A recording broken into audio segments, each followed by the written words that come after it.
Hello, everybody. Welcome back to the Ohgawd Invitationals. We are back, still in the semifinals. Big thanks for the handoff from the amazing casters before us. For those of you that do not know, I am Lash the caster, and with me in the den, it's been a long time coming. It is the dynamic duo. It's me and Raynell. How are you doing, buddy? I'm doing great. I'm feeling great. I got my Masayoshi hoodie on. I'm ready to chill. I'm ready to watch some good. I can complete the second word, Valorant. If we were in the FGC community, it would be I would complete that phrase. But I'm here for some good Valorant. I don't know if you're here Yeah. for some good Valorant too. Oh, believe me, I'm always here for some good Valorant, and it's always good to have a good cause behind it, such as Project Hope, one of the main reasons we're here, charity tournament, and also big thanks for the partnership with Project Hope, as well as all of our amazing sponsors, which we will talk about a little bit later. But these teams that we have up and ready to go right now, we have Minion Luvrs and Laughing Coffin up next under the gun, ready to take their way into the grand finals, and they've already done map select, so we're ready to take a look at that right now. Starting it off, Laughing Coffin banned Pearl. Minion Luvrs, they wanted to ban Haven. Laughing Coffin banned Sunset. Minion Luvrs, they banned Abyss. Thank you, Minion Luvrs, for banning Abyss. I cannot stand that map. I think right now, I think you agree with me there. Love the map. I hate playing it. So. Oh yeah, understandable. And but to start out the amazing semifinal second round, we have Laughing Coffin picking Split, and they are gonna be on the attacking side to start out, and then Minion Luvrs pick of Bind. I think it's a crucial map in the current meta and current state of the game, and they're going to be starting on the defense on Bind, and then the decider is going to be Ascent. We got an OG map pick here, Raynell. This is going to be it's gonna be I don't want to say outdated, but I hope some of these teams bring some flair like like the rest of them have been. Yeah, the good news is this tournament is full of flair, right? I mean, from like seeing like a raised neon on Sunset to seeing even I think we saw Yorgo ISO last game from the previous match. I think the big thing is, right, there's so much creativity in Ohgawdevents, especially the Ohgawd Invitational. Like teams could be running ranked style comps, teams could be running real comps. But the good news is, right, hey, OG map pool, we're playing an OG game, and I think as we're about the OG game, let's head right into it. Hopefully the Aegis Light comes up soon and shortly. Yeah, it is going to be coming up soon. We are hopping in. Teams are loading in right now. It is going to be a brawl. And I just can't wait to see what kind of team comps we're going to be getting out of this. So once again, starting out on the attacking side, we are going to have Laughing Coffin. So headed up by the team captain, Jason Pierre. Eternity seems to be hovering that sky pick. Wizard immediately locking in Cypher. I'm really liking the Cypher picks on Split ever since the original Cypher buff, and it's good to see that, even after the 0.5 second wind up, it's still not getting picked, or Cypher's still getting picked over Killjoy. We have everybody on Laughing Coffin all locked in and ready to go. They're going to be running a very good comp. I do like it. The double sentinel comp, able to clog up a lot of the lanes. Really just leave it to taking mid control. It's gonna have a lot of different. It's gonna have a lot of versatility there right now. Yeah, I think the big thing is, right, with double sentinel, normally it's like a Cypher deadlock. Maybe sometimes you'll see like a Cypher Vice, even a KJ Cypher in some like rare scenarios if you're in the ranked ladder. But I will say, what's going to separate Noonie or Max Goofy from being a good Sage to an amazing Sage is how is that wall being utilized on both ends, right? True. Like, because normally when we're on defense, Sage is probably going to be told to like, wall off mid. Now there's a Cypher chip for that. Now you can actually wall off proper lanes and have control of a lot of the map and force people like, hey, we either avoid the stage wall or break it and tell people like, hey, we're here. So we're going to see if Noonie can separate themselves from a good Sage to an amazing Sage this map, especially with the backing of Wizard on Cypher.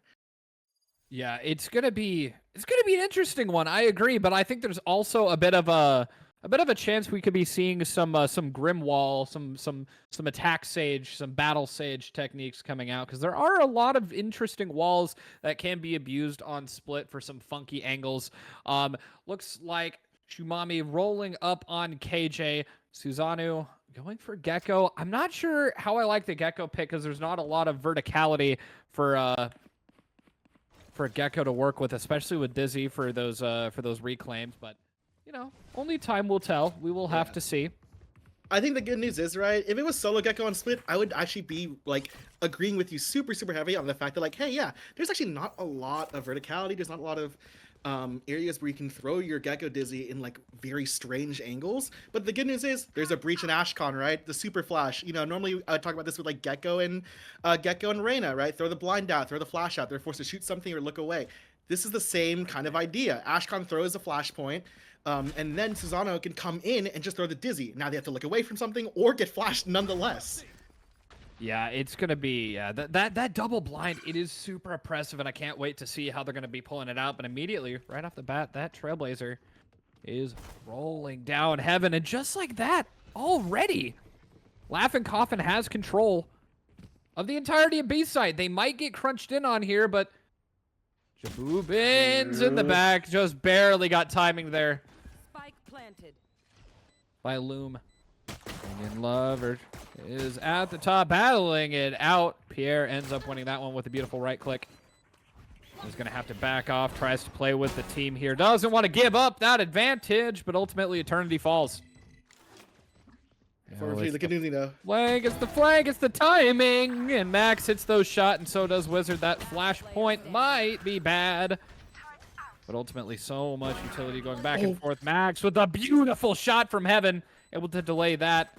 Knows that it's not stuck on. They have to be trading it out, and it's a clutch from Max Goofy with a 3K to start us off leading Laughing Coffin. Yeah, the previous leader of, I think, the Toon Squad last event for Ohgawdevents now is in the back line and supporting class for the leader, the Laughing Coffins now. I will say, there's a stage wall value already, right? And also the rotations are really amazing on the side of the attack. Not only like having someone hold mid, right, in case of a flank push, which they expected. Unfortunately, Jabubin's not timing just so hard. But hey, Noonie or Max Goofy on the flank gets the 1v2. Amazing play for that pistol. Now it's 1-0 for the side of Laughing Coffin. Yeah, and a lot. Oh my gosh, it's just a 5-man run down A here. Oh, I like this. And they're taking the lobby, but ultimately, look at that adaptation there. They're responding, taking control of the rest of the map. Now it's just kind of a standstill here as neither team wants to run in head on. Max and Pierre picking up Vandals. That regen shield is going to be crucial going into their bonus. It looks like Pierre's just ready for somebody to run out of garage. They've got Heaven covered. Looks like they've played this and they know exactly how they want to go about it. It might be just like a 5-person swarm. They're about to swarm all the way out, and Jason hitting those shots, able to find one lump. And oh my gosh, it's just a meat grinder. Wow. Bring out the mops. What a cleanup. What a flawless for this Laughing Coffin. I was going to point out, right? Yeah, you're right. Regen shields, 2 Vandals and a Bulldog. Realistically, no one should die this round. At most, maybe Jabubins and Wizard could die and recover the Vandals, or, you know, they'll have the Vandals for next round. This round doesn't feel like a bonus round, Lash. It just feels like a normal round of Valorant. Sure, right? Martial Inspectors, you know, might not be a good idea for, like, having in a rifle round. But on the other end, Susano has a judge, and even then, right, if Jabubins or Wizard can get these close angles and get some tags in, this could be a world of hurt for the Minion Lovers. Yeah, it could be absolutely devastating. And Pierre rolling up, doesn't check those corners. You need to be checking those. Mosh Pit trying to hold it off as much as possible, sending Wingman in to stun, able to grab at least 2 of them. Trailblazer trying to make it up, but ultimately having to cancel. Great trade of utility, and everybody in Laughing Coffin is just stuck trying to get up ramp. Great hold by Susano. This Wizard just frantically peeking back and forth, and the entirety of Minion Lovers is just ready to pounce in. It's just so much pressure. Flash is coming through, and the bullets are not landing as the trades finally come out. But Laughing Coffin remains on the bottom side of the player advantage, but now everything's evened up. Great shots there from Max. It's a Noonie res, right? And 2 rifles. Ashcon is with the Sheriff only, but Ashcon's also on the flank. If there's some noise made here, Ashcon walks. 30 seconds left. They don't know. You gotta look behind you. You gotta look behind you. Oh Max, for the third round in a row, finds a third. Finally put down by Shumami. There's that spike down. 12 seconds left. The rotates are going to be coming through into heaven. Not the best place to plant. Just barely enough time. But nowhere to run. Shumami picks up a third as well, giving the first round of Minion Luvrs on their third. But look at how much damage they've taken to their economy right now. Yeah, the good news is your ult economy is not looking too bad, right? I mean, you can see Jessica close to that lockdown, and on also Saul Susano halfway, like a little bit over halfway towards that Thrash. Even Lum can maybe farm or a showstopper of their own. But you're right, the money is so bad now. Jessica's the only one with a gun, with a Vandal. Sure, right? Saul's a judge, and Lum has a Stinger. But on the other end, look at that. It's 5 rifles. That bonus worked wonders. Sure, you lost that round. You still had 4 rifles. You still have money for this round now. And this should be, and maybe I curse this should be 3-1 for the side of Laughing Coffin. Should be, but we've seen some nut stuff out here. But look at that. Minion Luvr and Ashkan picking up rifles. They got a Guardian kill. and a Vandal, and that had to have been a lineup. Like, you got it. That was just devastating there. I think it was turned just devastating. fucking, I think you might be eating your setup. words here right now. Eating your words. As Jabubins also falls, leaving the Laughing Coffin in a 3. Make that a 2v5 as Ashkan finds 2, and it's just Wizard left. Through all the oppressive stuff that they did last round, it's just so devastating, and it's a flawless from a broken buy. I think Ashkan was looking for redemption, if I'm not gonna lie, from whipping the flank kills to just like farming there too. Shout out to Lum too. I think what happened is Eternity got stuck during Skydog and just got paint shelled by Lum. If there was a lineup, that is insane. I don't know how you think of that, but I think in my heart it was probably just getting caught by the Skydog. Or while that Trailblazer, it doesn't cancel you when you if you take damage while you're still in control of the Trailblazer. So you gotta be you gotta have good comms. You gotta be watching your surroundings. And there's another typical fault line there to clear out B main, but man, Laughing Coffin keeps doing these 5-player rushes, and it worked out for 2 of the rounds, but they're 2 behind here, and they're back onto an eco. They need to be taking a little bit more caution. Yeah, and caution they are. They should be trying to go together here into B Heaven. We're going to see a Sky Flash come through, and Sol should know that there's people taking control. Yeah, but Lum finds Wizard as well on that lurk. Uh-oh. He's able to shut that down. What is happening? The Dizzy just saved Susano! Oh. Oh. But Jason Pierre is well aware of what they need to do to make things happen. Jabubins, you got to be looking at that. Yeah, I think they didn't know about the control. I think I know why people don't like Split. This match is just pure chaos. Remaining. Spike down B. And I don't think they're going to have the chance to even up these rounds. I think Minion Luvrs might be going on a rampage here right now. Oh, never mind. Jason Pierre able to find the head of Jess. Yeah, give Pierre an inch, maybe takes a mile. Oh, that's a huge pickup too. That's a free A side if he knows. Yeah, but look, the blast pack's coming through. Lum is ready for it. There's only 12 seconds left. If they're going to get this spike down, they got to go for that plant immediately. Yeah, but there's breach ult. No time to... They wouldn't use breach ult here. Yeah. Beautiful shots from Lum. And giving that third round to Minion Luvrs, and looks like they're going to be putting their third ultimate online here. Lum's got the showstopper, Minion Luvrs got the From the Shadows, and Ashkan has the Rolling Thunder, and both other teammates are only 1 ult point away. Yeah, on the other side, the only responses is Jabubins From the Shadows of their own, but also Pierre's Bladestorm. Sure, maybe you can farm Nooni's Resurrection as well. And even then, you have Wizard's Neural Theft pretty soon, and you're halfway for Eternity. But on the other end, we could see 5 ults on board if they don't use ults this round, right? For the side of Minion Luvrs. So it was 1 off that Thrash, and then Jess is 1 off the lockdown. But I think you say that, but I think Lum is going to be. I think Lum is going to be going for some potential showstopper shenanigan. And another paint shell kill from Lum, but Pierre and Jabubins are just shutting it down, mowing down the herd. And that might have been a costly mistake there for Minion Luvrs, as now they are immediately down in a 2v4. Make that 3v2, 3v1 as Pierre finds a third for the round. It's just down to Susanoo with the judge. Throwing it away. Doesn't want to give anybody that, but Yeah, I think Wants to also pick up throwing a away the Vandal. judge, because if he threw it down close to here, they would know. yeah, they'd hear it, but not sure if that was outside of the audio range, but it might have been. Oh, don't that blind know is for exact- sure. Yeah, that blind. I mean, it doesn't say that much. It could be in screens, could be in heaven. Means a lot, but the muzzle flash says otherwise. Eternity falls. And it's just going to be a util dump here, trying to find something. And the something that was found is a fourth for Pierre. Yeah, I mean, I like the risk. I think you want to give the chance for Laughing Coffin to not breathe at all, and I think it worked out initially right.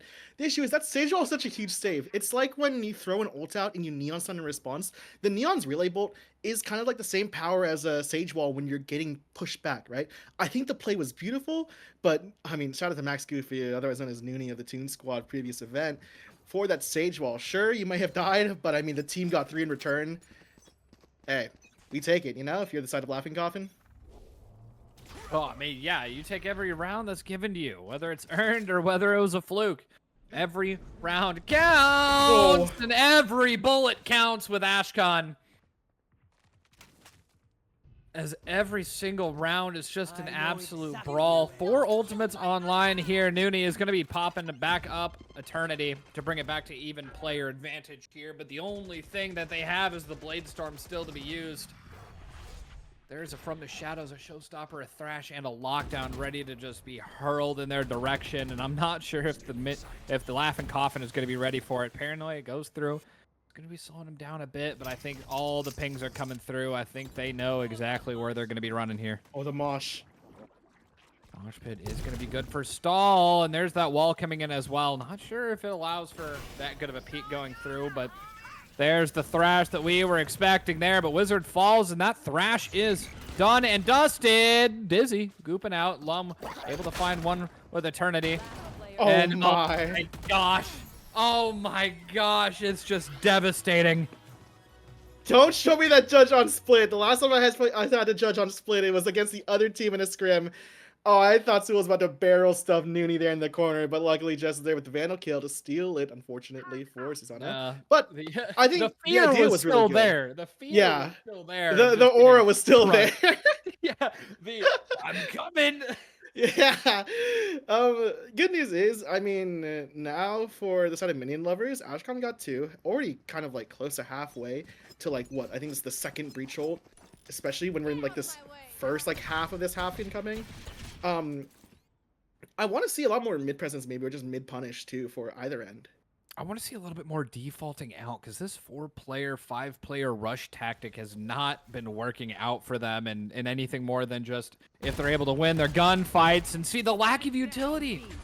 They're not scanning out enough. Eternity needs to be using a little bit more, Pierre. but what the heck, Pierre? In the back, but Minion Lover finds a way to shut that down.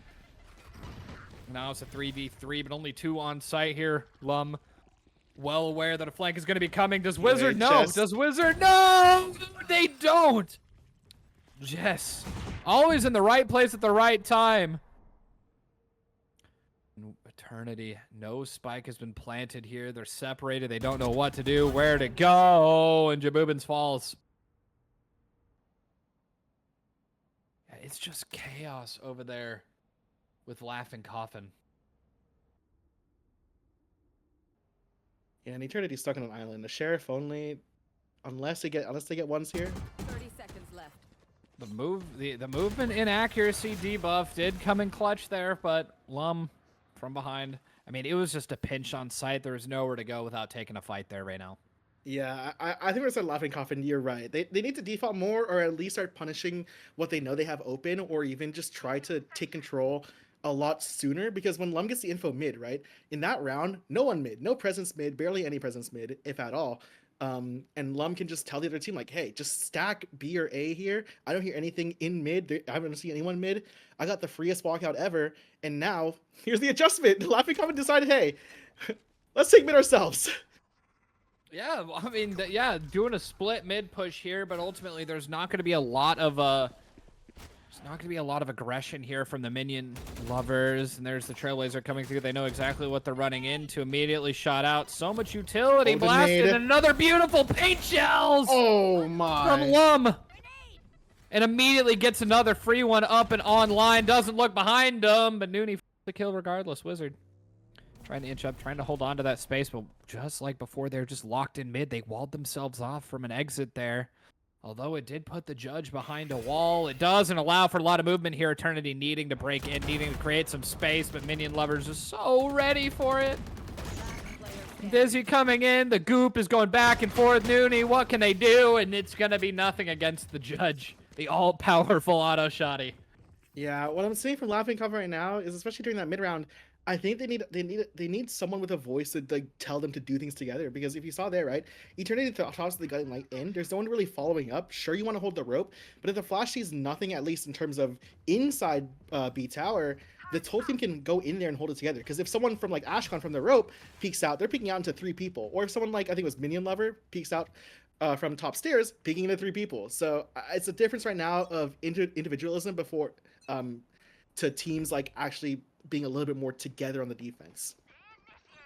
Yeah, I mean, and I think someone's going to see here. They're just going right back to 5 stacking. They're just 5-player runs, and the Judge is not going to find a kill. But ultimately, the Judge is the kind of thing you want to be running if you're running into 5-player rushes, and it ultimately has been put to a stop. But they're not checking their flanks. That was not nearly enough, and that paint shell is going to do some damage. Pushes it out. Ashcon found.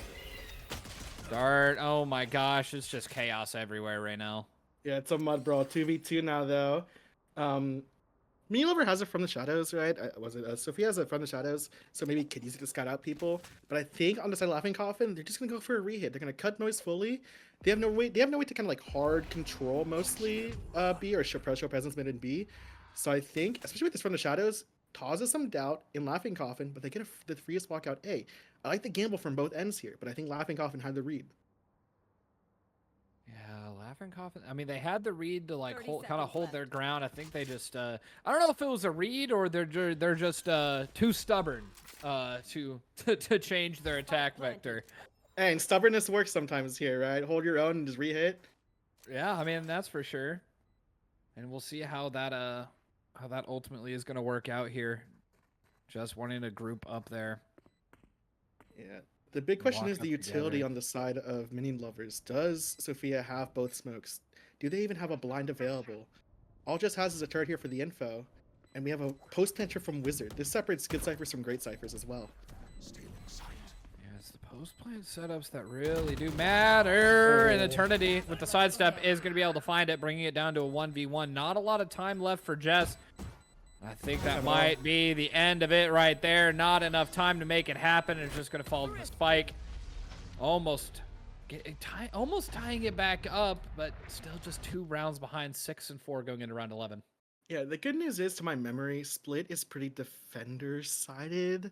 So even if the side of Laughing Coffin ends with like 8-4 or even like a 7-5, there's still a really good chance that this defense, once they swap sides for Laughing Coffin, if they play the defense right with this double sentinel comp, I don't see a world where the side of Mini Lovers like don't struggle. I feel like it'll be a struggle fest. We're gonna see these heavy defaults, I'm pretty sure. But let's talk about this current round. Yeah, going in, and it's just another so oppressive paint shells, but Jabubin's ready for it, able to take out Lum, taking down the oppressive Raze tech. Finally, after how many rounds? And I think Ashcon might be wanting to run for another Rolling Thunder here, but oh my gosh, you have to check your corners! And the resurrection is going to come in clutch here. As Ashcon is finally able to take down Jabubins, leaving it in a 3v1. Rolling Thunder online as the spike goes down. What do you think of this? What do you think is the move here right now? I think you're free to go for this. The half is coming up. You have enough money, 4.6k. You'll be on site reset, so maybe like people like Saul and Lum might not be able to buy here, but I think this is fine to go for it. the other side, Laughing Coffin, they need no casualties. The money is not that strong right now, and if they go into this next round, they might not have strong weapons or even armor, or even like strongest armor. And that angle there from Nooney was almost killer there, but Ashcon found it, bringing it down to a 1v2. Oh, Make no. that a 1v1 as the Rolling Thunder's coming through. Wizard bolted up into the sky, just trying to defuse it, trying to stick it out. And it comes down to the wire. Wizard finally able to find their head after that impressive stun. Almost tying it up. 5-6 here. As Laughing Coffin is holding on, but their economy is not quite in shambles, but it's not looking as good as they'd like it to.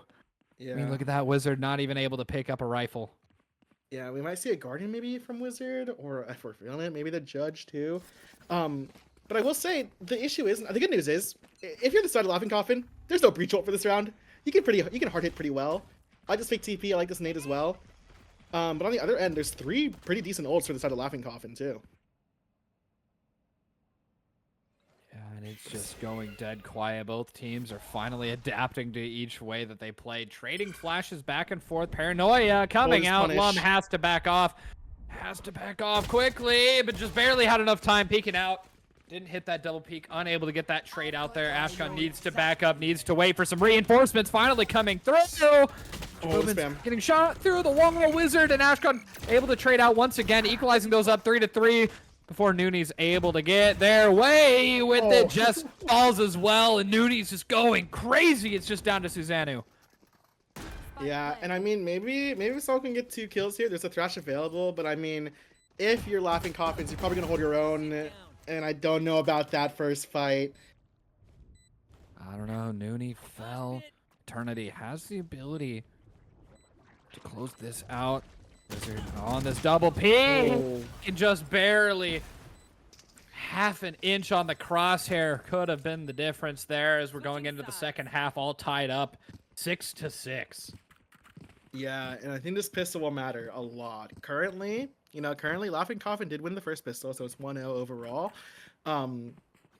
But this is where I want to see the ideas they had in this double Sentinel comp. Are we going to see either some default setups, or are we going to see something pretty creative? I've heard through the grapevine that Nooney has had some insane Grim style walls, I think in practice, if I recall, or even just like in general. I think the big thing as well is how is Wizard going to play the trips, right? Are we doing kill trips? Or are we doing info trips? Obviously with the slight nerf, the slight change, right? Like a couple like milliseconds before, or like half a second, I think, before. Yeah, I believe it's a half second. Yeah, it's a 0.5 second wind up. Yeah, because unfortunately without a tournament client, we are playing in the most current patch, so. Maybe one day that change will be made, and Nooney unfortunately missing some of those classic shots. Oh, the nade. Put down so low, 17 HP, but the right click comes in handy. Oh my gosh! Nooney!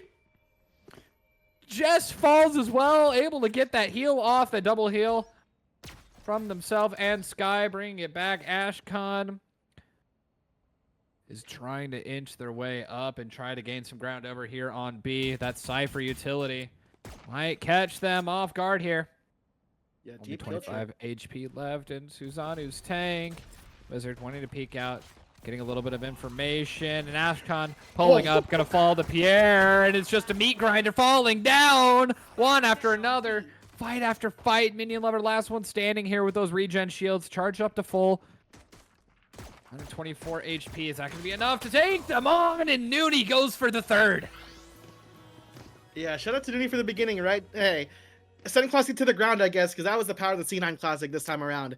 Good news is Laughing Coffin won both pistols, so if there's a situation where Minion Lovers do come back, it's kind of a matter of maybe just the anti-or individuals, going pretty fire for this this second half. I will say we're seeing a Bucky from Nooney. I love this a lot. I love the Bucky on split, if I'm not gonna lie, even when it's nerfed.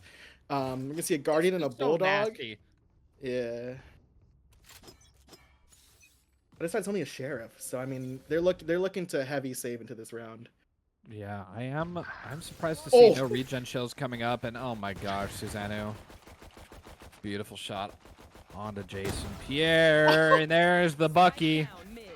The Bucky Vengeance and the beautiful paint shells there from Lum is going to be putting Nooney on the back foot, but ultimately they weren't able to get any ground off of it. So Nooney's just inching all the way back up, ready, waiting for someone to just peek through the wall.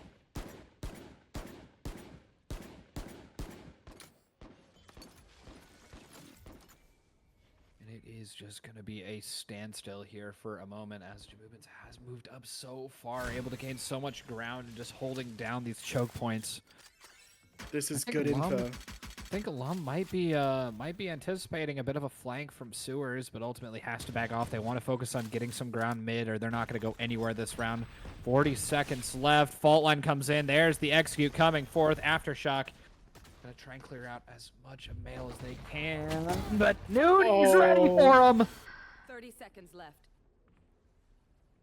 Just shutting it down, and immediately it's just Ashcon and Minion Lover.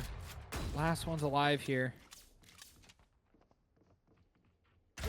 And there's the flank coming through from Jabubins. Ashcon, last one left standing here, going for that ultimate orb, and 10 seconds left. yeah, not much left to do this round. Spike is in mid. Just gonna probably have to try and go for some picks here, but Wizard, I think Wizard's ready for it, but Max wanted to go, or Nooney wanted to go for that 4th K, bringing them to 20 and 10 with 7 assists so far. Helping out with a lot of the tech issues, but we were ready to get in. 3 seconds until the brawl will begin once again. I think that tech pause did give a little bit of time for these teams to kind of take a step back, take a breath, and kind of rethink their strategy going into the next couple of rounds here. And we're just gonna have to see how that is gonna impact it. Yeah, this is much Minion slower. Lovers. Yeah, the Minion Lovers are taking it a little slow, but Pierre does not care. Wants to peek out, wants to get that pick, and Lum falls. A lot of their space-making ability is just immediately down the drain, and Eternity getting a little big for their britches there is down to 12 HP. Yeah, I also want to point out, Soul sent out the wingman towards B to fake it, but look at the enemies, or look at the side of Laughing Coffin. They're holding their ground.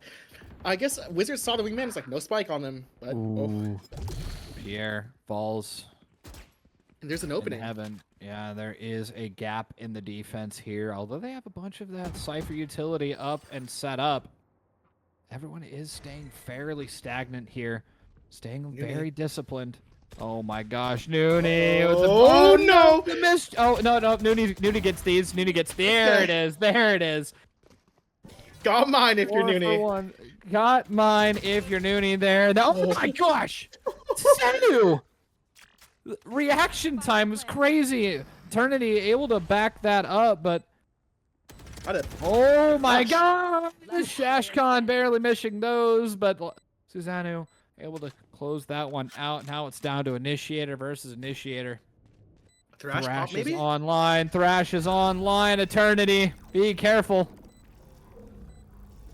Oh, and there's the detain. The broken ankles.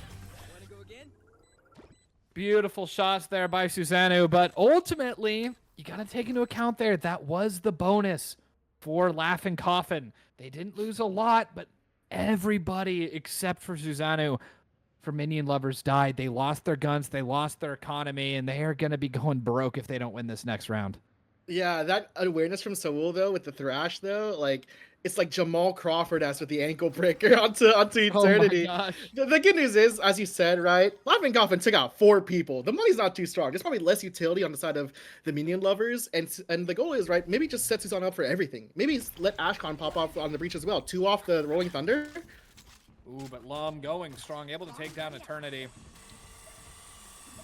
Boom button going down, doesn't see it, and Pierre, the inaccuracy on the ropes did not work out in their favor, but Jabubins is ready to clap back a little bit, try and gain some ground in this 2v4, with Lum having very, very little HP remaining, and Wizard trying to go for it as well, but ultimately Jabubins is going to fall. Wizard, 125 HP, light shield left, not looking behind them, and Lum might just go far now. Yeah, I think they're just trying to trap Wizard. Yeah. Uh-oh.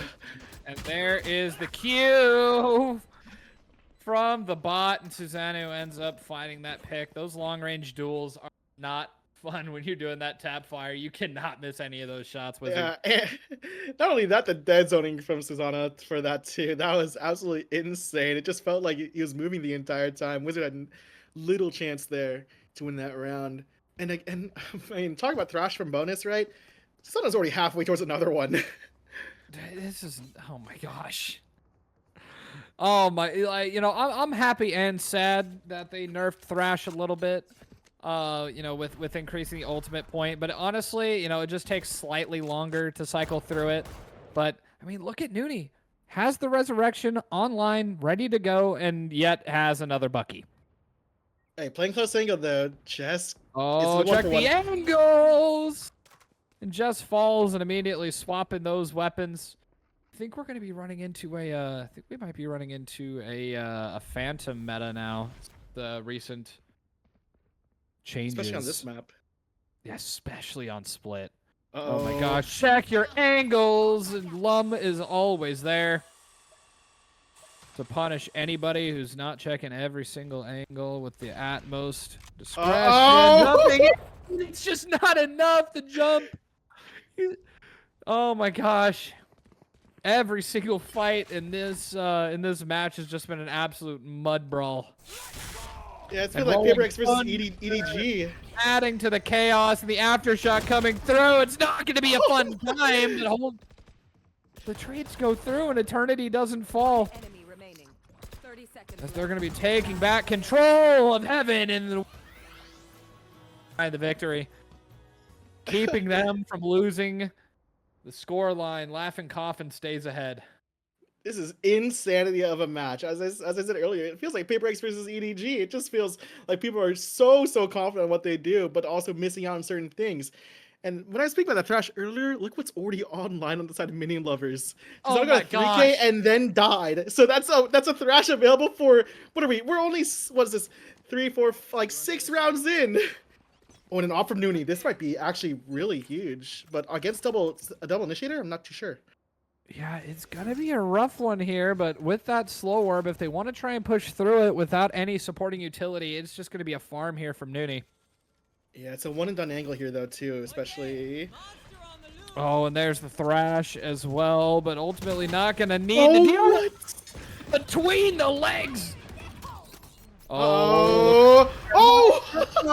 But it's going to be a self-trade as Jaboomins is trying to pick up the pieces of the chaos that have ensued. As everybody is on site and ready to get everything going in this 3v3 brawl for a retake. Jason Pierre picking up the operator, trying to find something, and trades going back and forth. Trade for trade.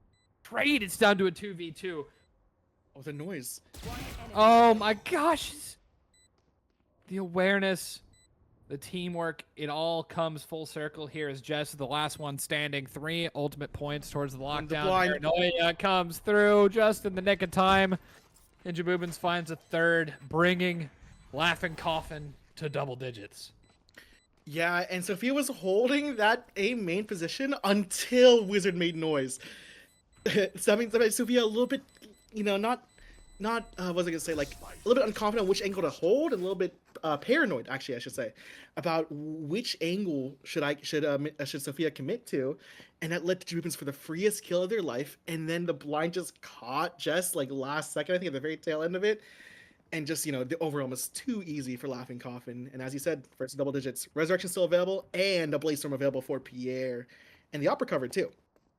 Yeah, that op is going to be absolutely nuts. Nooney pulling it out, did miss that first shot, but I think Max is going to be going for probably some Max goofy shots here in mid with that op. Hold on, is that an unupgraded Ion op?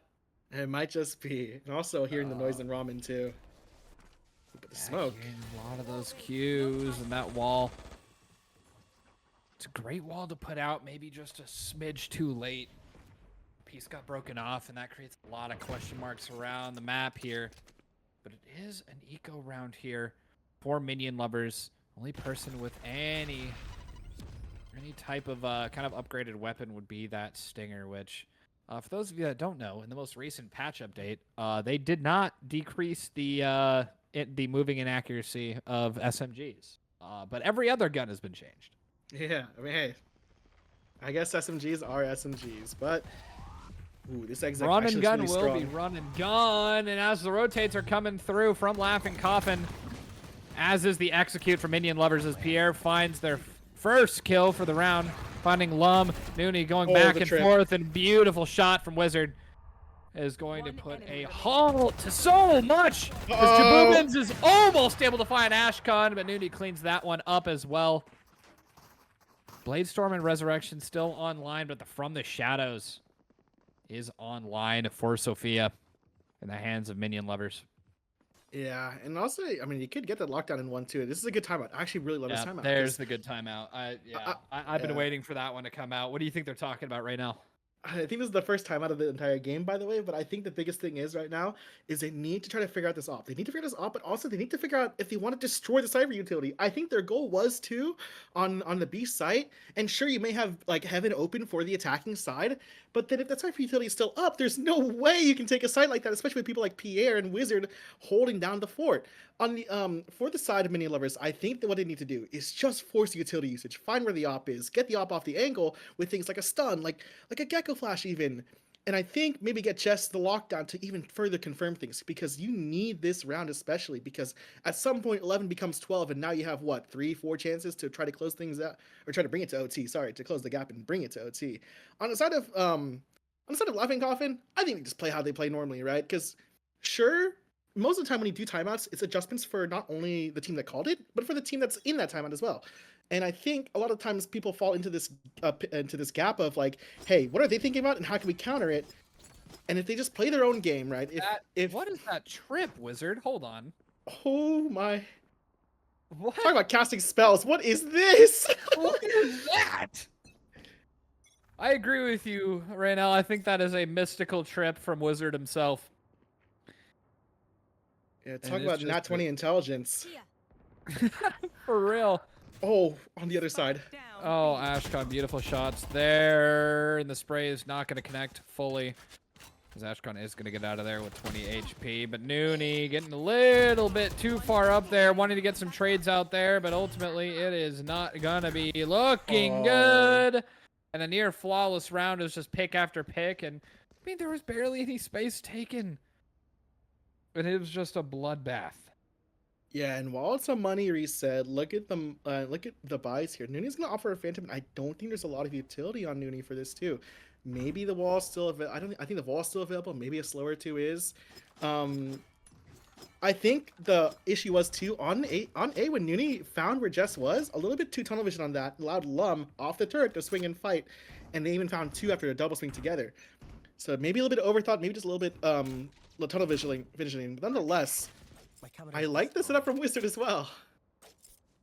Yeah, I agree. I think it might have been a bit of a tunnel vision there, and once again, we're seeing the mystical trip from Wizard. Here.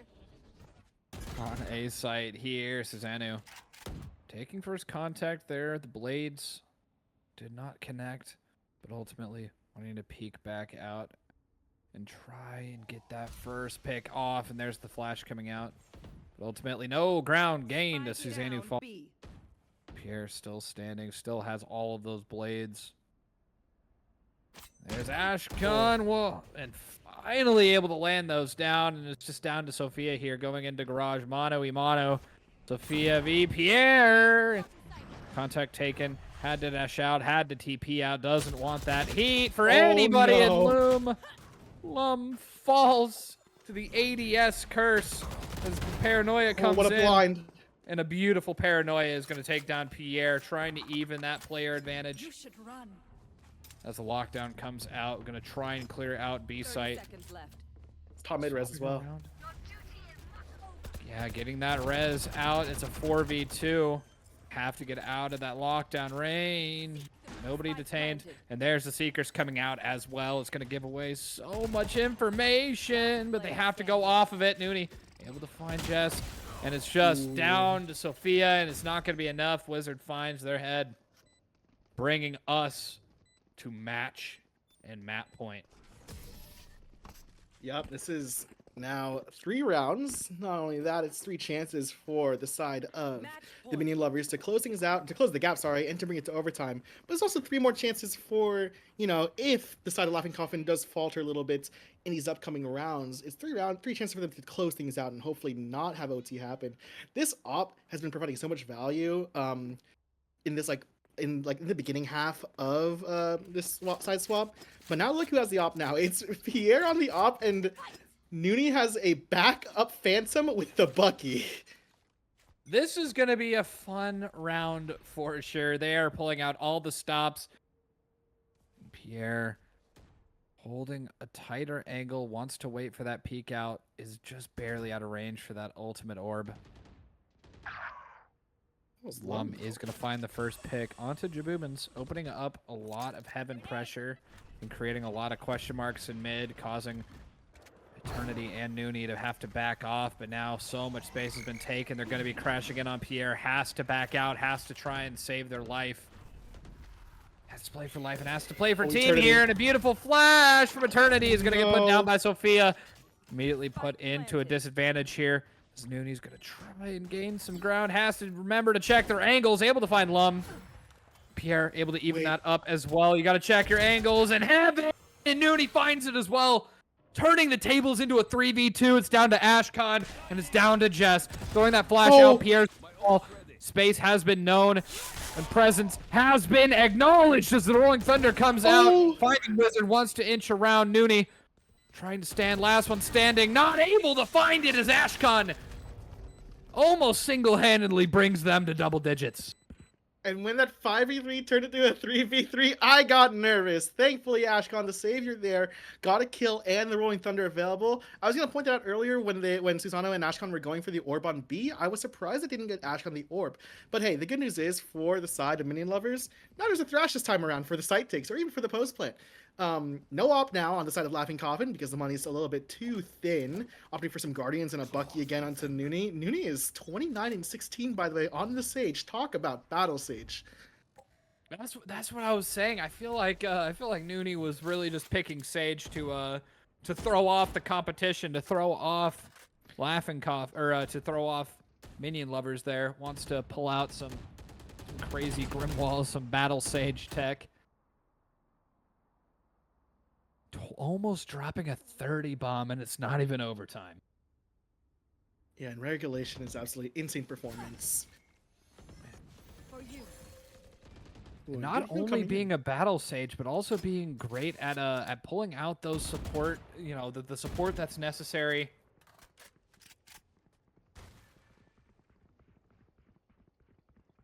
You know, this does go the is distance. Yeah, I mean, it's really just coming down to both teams realizing they don't want to make it. Hold on, what is that trip? I think this is for the satchel up into like Raptors from Maine, I think. That's that's a trip if I've ever seen one. And Oh, there, absolutely. there the trip's coming out, trying to be used. Dizzy ended up gooping out, and just the pull-out animation is going to be the decider there as Wizard falls. Trying to get some chip damage in as the execute finally comes out. Pierre trying to trade back and forth, but Jets puts that down just as quick as it started. Nooney picking up as well. Check your Jabubi, corner! check your corners! That's the name of the game. You got to check your corners here. 3v2. Laughing Coffin trying to close this out as quick as possible, but ultimately this has just become stagnant. They know exactly One where enemy remaining. the attackers are. They know exactly where they're at, but they just don't know how to get there. Nooney has to back up and ultimately falls to Lum, and it is getting closer and closer. Yeah, 3 chances became 2, became 1. It's now the final round of regulation and maybe the final round heading to overtime if you decide Minion Lovers. I Remember will to use say, your team's commands in the chat to cheer them on. yeah, Extra Spark Jess, I think, and Extra Spark Jason Pierre, you know? I think it's yeah, I think it might just be Pierre. Pierre, okay, Extra Spark Pierre. The big thing is, the guns aren't too strong for Laughing Coffin. Sure, it's Bulldogs and a Phantom and a Spectre and full armors. But on the other side, it's Vandals and a Phantom and a Thrash and a Showstopper. So this is going to be very oppressive for the side of Minion Lovers. It's a matter of can Laughing Coffin adapt. Jumps over the trip. Right over the trip, and the shorty doesn't land it, but it's going to be Wizard. crazy. As Wizards able to find Susanoo and is just on site. Ultimately got caught out by Sophia. Needs to get this plant down right now. And Ashkan throwing hands, able to hold down the fort here. As Jabubins falls, it's a 3v4 retake here. Pierre needs to go in, needs to go fast. And Ashkan blinded out everybody on site, trying to find anything, but Jess is in the back, ready for the crunch. Lum able to find Eternity. Oh The my. spam. He's going to find Pierre as well. Once again, just down to Noonie in a 1v4. It is not going to be easy. Paranoia, stun. It's not a fun time for anybody involved. If anybody can do it, it's going to be Noonie, but Khan finds it. We are going to overtime in the semifinals, map 1. Yeah, and I'm seeing 2 duo battles if we're being real. It's like the Jet Pocket Sage duo battle with with Noonie and Pierre 31-20 respectively versus the Dive Duelist Initiator combo of Lum and Ashkan 24 apiece for the both of them. This is an insane game. I mean, I think everything turned once these initiators not only the Isaacs looked a lot better and the placement were more held down, not only from defaults but even from the pace changes that the side of Minion have been doing on the attack. But now, right? Think about it like this. It's 0-0. It's first to 2 now in this game. And now your ults are pretty built up. It just feels like a normal game of Valorant. No op for the side of Noonie, especially on the attack, I'd assume. And we're going to see Jabubins with a shorty as well in backup with the rifle. Yeah, and just through the grapevine here, our amazing producer has let us know that the highest frag per game is Mason. I'm not sure if that's only regulation or if that includes overtime, but if it includes overtime, Noonie is 1 away from getting to that record there. Wizard is going to be able to find the first pick. And ultimately, it comes to a standstill here. And talk about these omens too. 19 assists to 11 between Sophia and Jabubins. Sophia's in for a what I've heard if they do double drop down. There it is. Sophia able to equalize that up, taking out the smokes for Laughing Coffin, backing off and being able to live once again another day. God, in this round, they're inching up into heaven. They're going to be running right into Susanoo if they're not careful. And there's the flash coming through. They know they need to take care of that. But there's the Sage Wall. Shuts it down. One of the best uses for that. And the spike is going to go down, but Ashkan is in B lobby. They need to be aware of this. The stun might have pointed it out though. Look where Pierre's holding. Pierre's holding for this walk up out B main and partially for the main site. This is going to be a struggle fest. What did that wingman find? I think wingman found Eternity up on the top rafter and is running to go get Eternity. But ultimately, everyone's going in, and it's just an absolute bloodbath for Laughing Coffin. Jess finally able to put a stop to the rampage, but Wizard finds it. Can someone clip that? You know what? Maybe Slicky is right. Wingman is so unreliable and so dumb. Oh my god. How does that pathing is insane. Slicky might be right. But otherwise, look at, oh my god, what an amazing round to watch.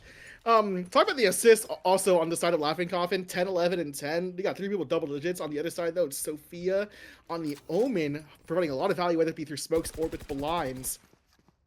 But now, again, we're seeing full rifles. No oppa for Noonie.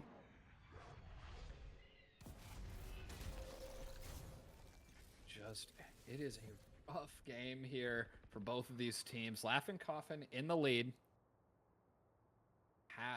I mean, this has turned into which team is going to be winning on the attacking side at this point. Or which team is going to be winning on the defending side. It is going to be real rough. Yeah, look how default this is now. The bomb's back in spawn, and they're showing so much presence, starting to bait out some rotations.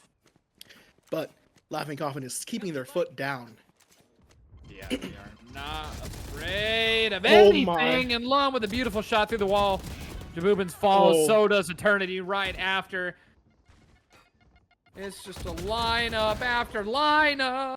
Oh, They're barely making it out, but Noonie is equalizing those numbers out 3v3. Sees Susanoo dodging that dizzy, goes for the heal. Beautiful adaptation there. Oh my! In the mosh pit. No. Not going to be enough, but Noonie finds a third. Ashkan finally putting down the raid boss. That is the Battle Sage. As well as Pierre. Now it's just down to Wizard. Last one left here. And Ashkan blinded out. Aftershock ready to go. not wanting to peek out, wants to do team Oh. peek. And Oh. oh my gosh, the reload times might not be there. The bullets just aren't landing for Wizard. Ashcon secures it and is tying it up in overtime once again. Welcome to double overtime.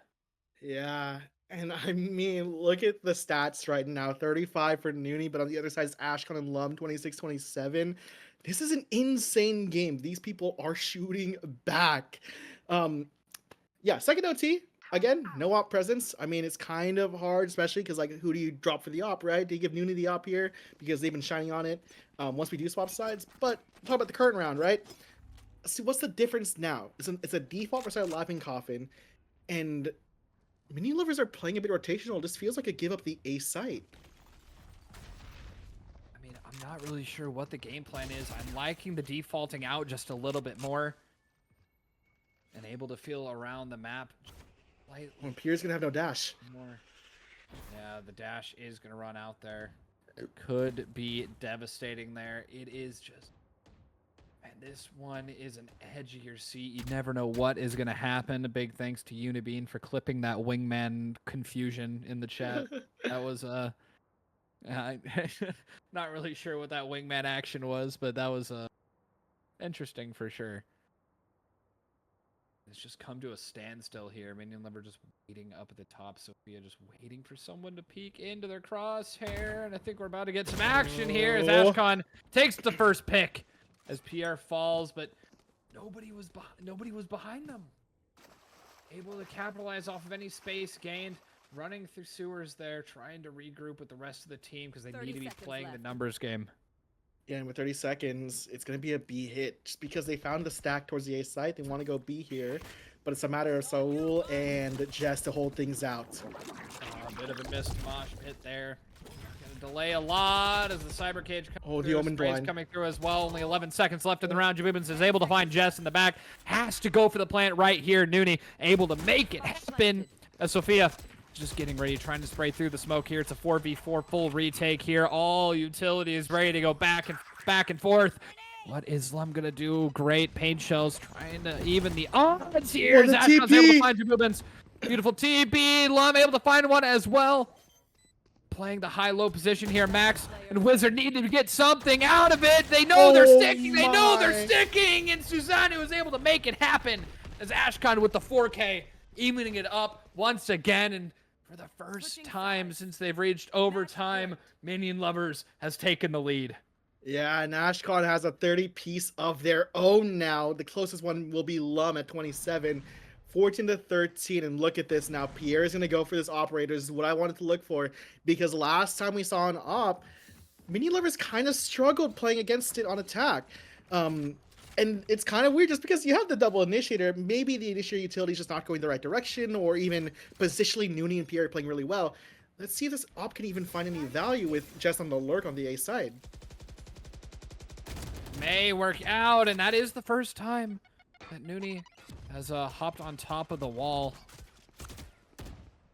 to Oh, try and no make a boom play button there. foe. Done a little bit of damage, but ultimately not a lot is going to be resulting. It's just yet another standstill here in mid as the other players are trying to work the rest of the map, but ultimately what is going to happen here? Pierre found Jess, so that's good info, but they have, I think they know it's the lurk, but I think they think if they're going A, this is going to be a disaster if Wizard... The read is so off. It's so wrong.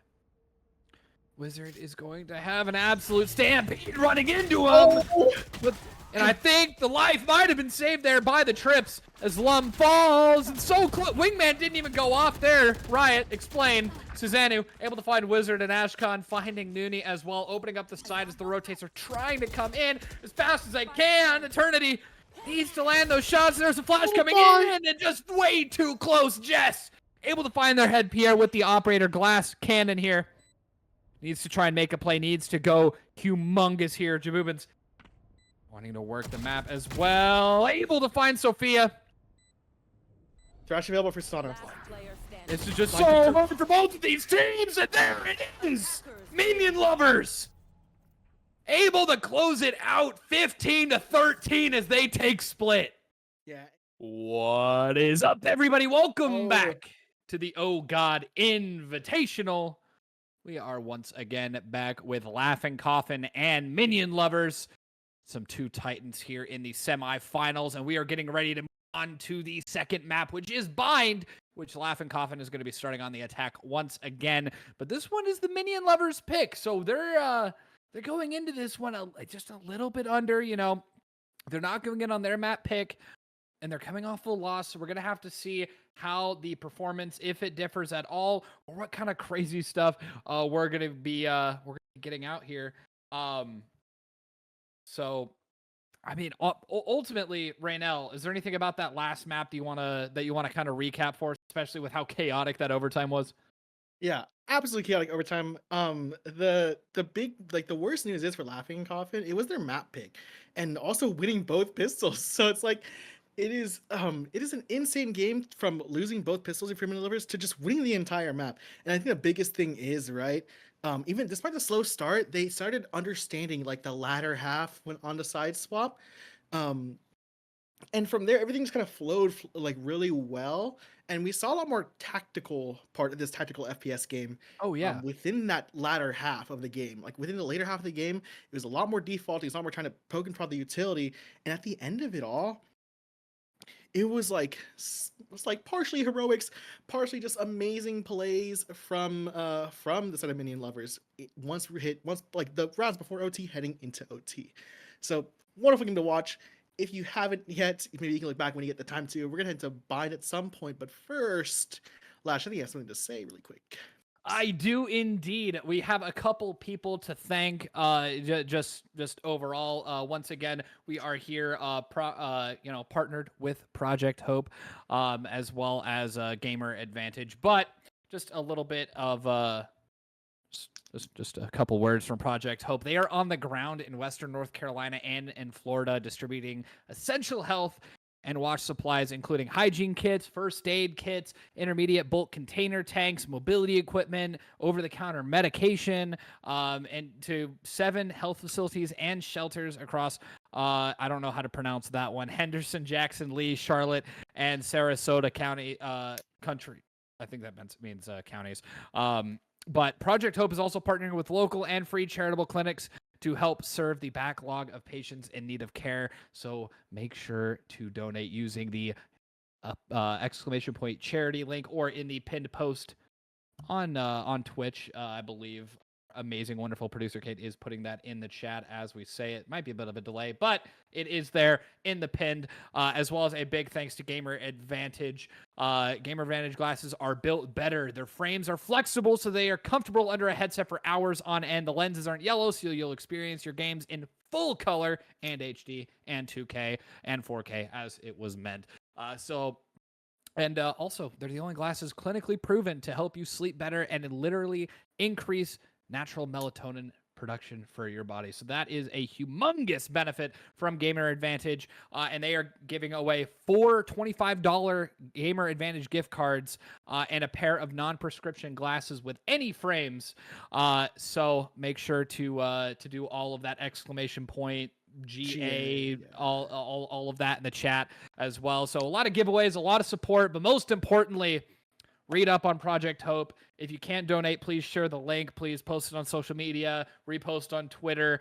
Make sure to go on to the Kate event Twitter and repost all of those stuff. Amazing clips and a lot of great stuff and a lot of action going on over there. But so once again, big thanks to Gamer Advantage and Project Hope for making all of this happen and giving us something to support for everybody. Because without these partners and without a lot of sponsors, we wouldn't have the ability to do all these things and be able to provide as much support as we can for those in need. So big thanks to everybody. But I think these gamers are up and ready to go. There was a bit of a delay there, but they are up and getting into it as we're going to be hopping right into Agent Select.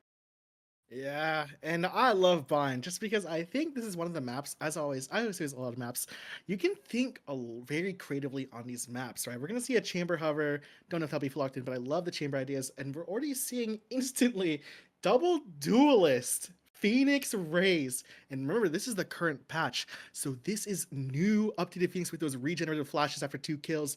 This is new Phoenix with the blaze that goes through the walls. This is new Phoenix where the Molly is no longer the regenerating utility. And Noonie is opting for the Brimstone this time around. I mean, this is interesting. I'm not sure what Minion Lovers are going to go for here. We see a Reyna or a Vice. Ooh, Oh my I mean, gosh. interesting I'm not. selections from the defense. It's going to be an interesting one. And I like how you pointed out that we are running right into a lot of these Phoenix changes with Jaboomin's running that one up, going that double duelist with Noonie on Brimstone. I think we're going to be seeing a lot of shotgun action on Brimstone. I think that's basically a guarantee.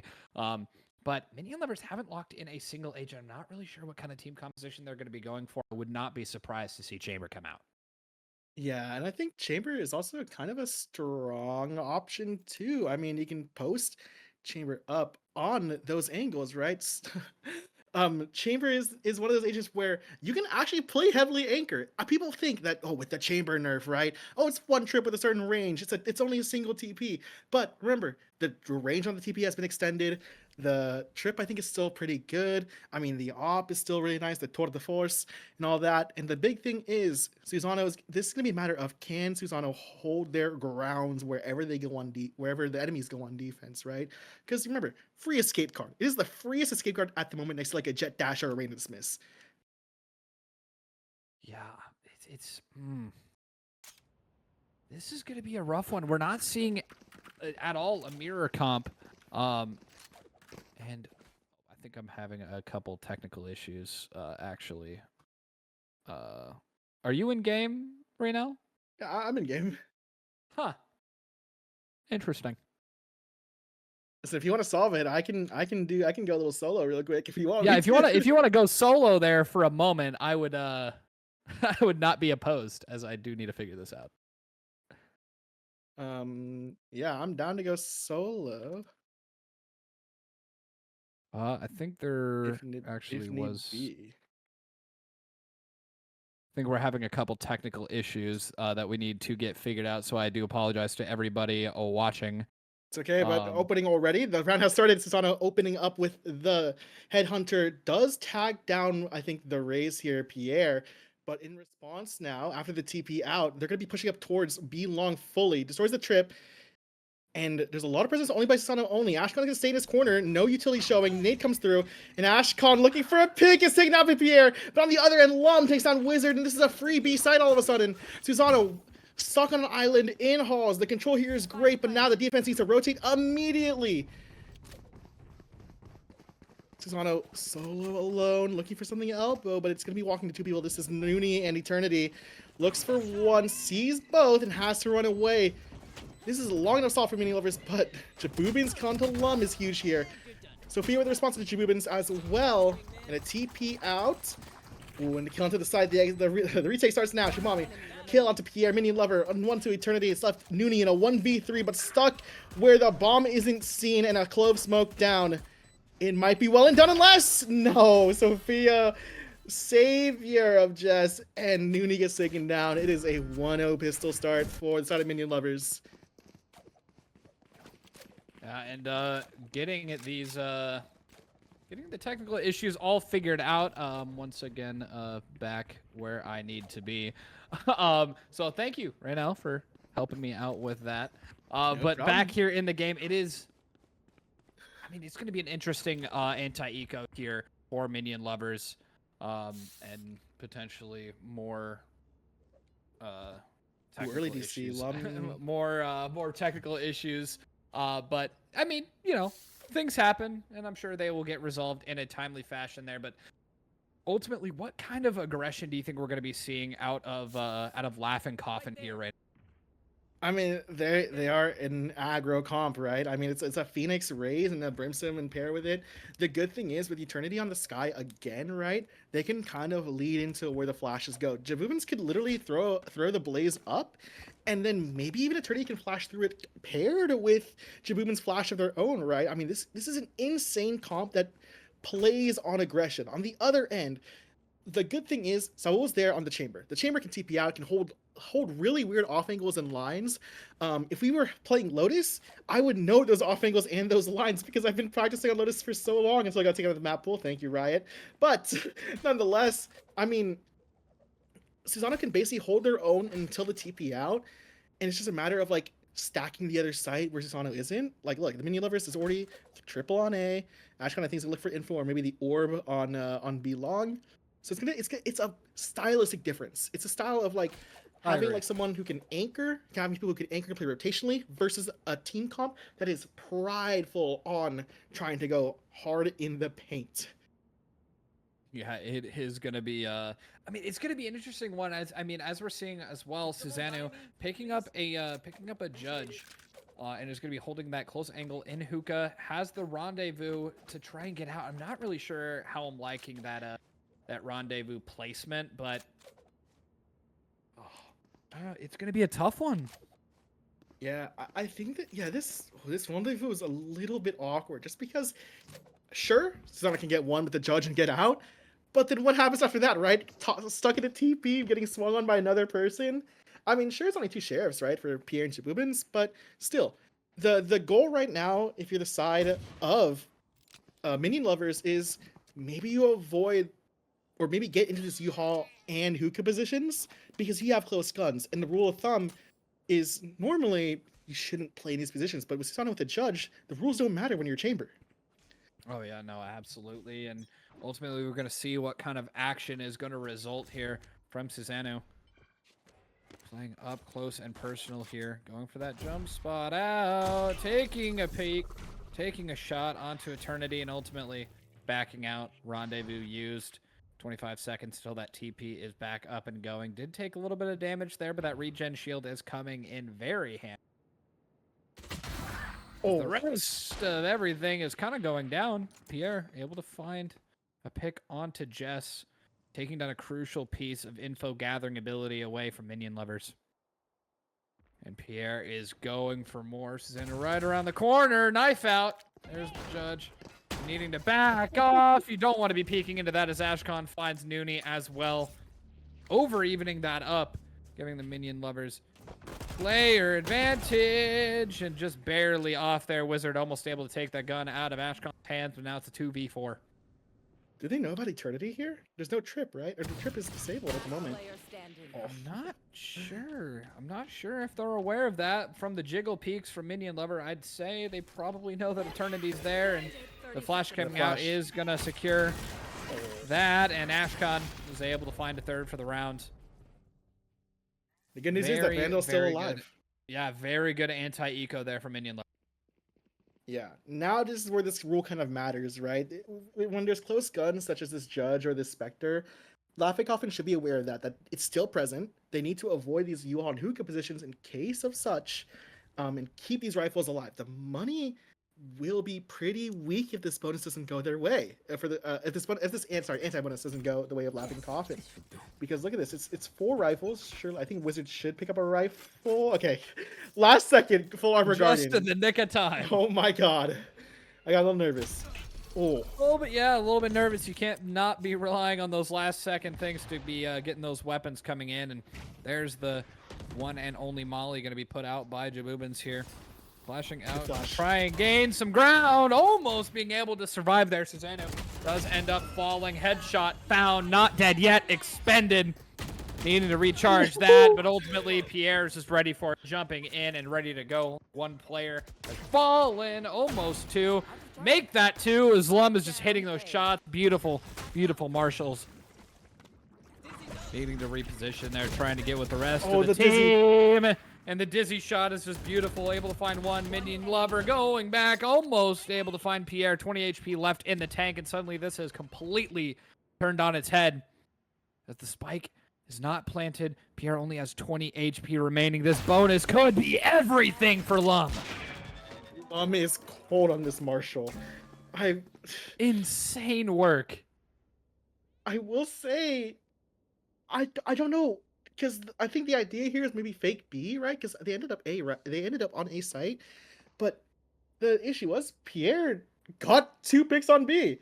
I think, like send whatever initial call was there to the ground. there's a free B side available. Yeah. It may be a fault of mid-rounding. Maybe they were already up and committed. But, I mean, nonetheless, that's a bonus going the way of the Minion Luvrs. And they're keeping this momentum up from that split game. Yeah, and the name of the game right now is going to be farming for those ult orbs, wanting to try and get those ultimate rotations going. Holy, throwing Ashcon beautifully. Taking that teleport, pinching all of Showers, and immediately bringing it down to a 5v2. It is devastating, and Jabubin's trying to make something happen as the run it back has been expended. And very aware of Susanoo there, but Nooney is able to try and eat B3. They are immediately rushing all the way over to B site. They need to be clear angles. Be careful when moving up. But ultimately, it's going to come down to the post. Down to the latter half of this round. A minute remaining. We're just under a minute. Spike has been planted. Smokes have gone down. And Nooney's going to be going for the plant. Mosh pit sent out just in the nick of time. Spike goes down. It's going to be coming down to the milliseconds here right now. 1v1 hookah. This is pivotal unless Ashcon just runs all the way around, got some information, knows that somebody's going in for long. They need to be ready for this pinch here. Needed to be defending that one crucial choke point. Nooney could have had some insane work to do up there. That window is going to be a dizzy going through. Shot out. Doesn't scan anything. Boombot does. Ashcon. Presence known. Has to bring it back. Shots finally landing. Wingman on. No time! Bullets! There's no time. There's no time. Lum unable to make it happen as Laughing Coffin gets their first round here on Bind. That was a 2v5. Amazing job from Jabubins and Nooney. I will say, the smallest thing made the difference there. It was Jabubins shooting out that Dizzy, just because not only able to detect two people, but then they'll know the judge is available if Nooney opts to shoot it, right? So Nooney is still so hidden. They know that Jabubins is out hookah, dropped out, and Jabubins amazing kills all around too. Nooney to also help clean things up a little bit, and despite losing the people, they won the round. It is currently 1-3 now instead of 0-3. And we're seeing more judges. Susano has a judge of their own in hookah once again. If it isn't broke, don't fix it. And that really is the name of the game there, Susanoo. Sitting on top of that box, really wants to try and make something happen. And there's Pocket Guardian coming in clutch there. And a beautiful rendezvous out. Doesn't have any HP remaining. Dodging bullets left and right. 13 HP left in the tank. Everything coming full circle. Ashcon able to find one Susanoo. Back. And rotates coming out. And a rotated wizard. Beautiful timing there as the Not Dead Yet is coming out. And needing to try and make it happen. But the Not Dead Yet wasn't able to secure a kill. They need to be running it down. They need to make They might tie nonetheless. There's Wingman getting shot out. Pierre trying to hold it down for as long as possible. And the spam is not going to land. Lum finds Pierre, leaving 4 alive. Showstopper and Thrash online, ready to be used. Yeah. On the other end, they're not too close to a lot of ults as of a neural theft, right? Maybe Jabubin's run it back is available like in 2 as well. But I haven't seen too much orb farming from either. Actually, not from either end. Ashcon did farm a couple orbs to get this Not Dead Yet pretty soon, or Not Dead Yet for that round. But I want to see maybe just a lot more cohesiveness in the attack, right? I mean, they get the bomb down, but it feels like sometimes they're just dying on different ends of the map all the time. Right, that 2v5 is like a once in a while type of thing.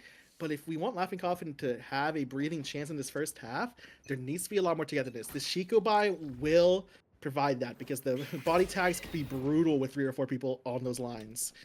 Devastating flash placement for Jabubins there. Turned around just to see right into the main flash there. You hate to see it, but ultimately get to pick onto Lum regardless.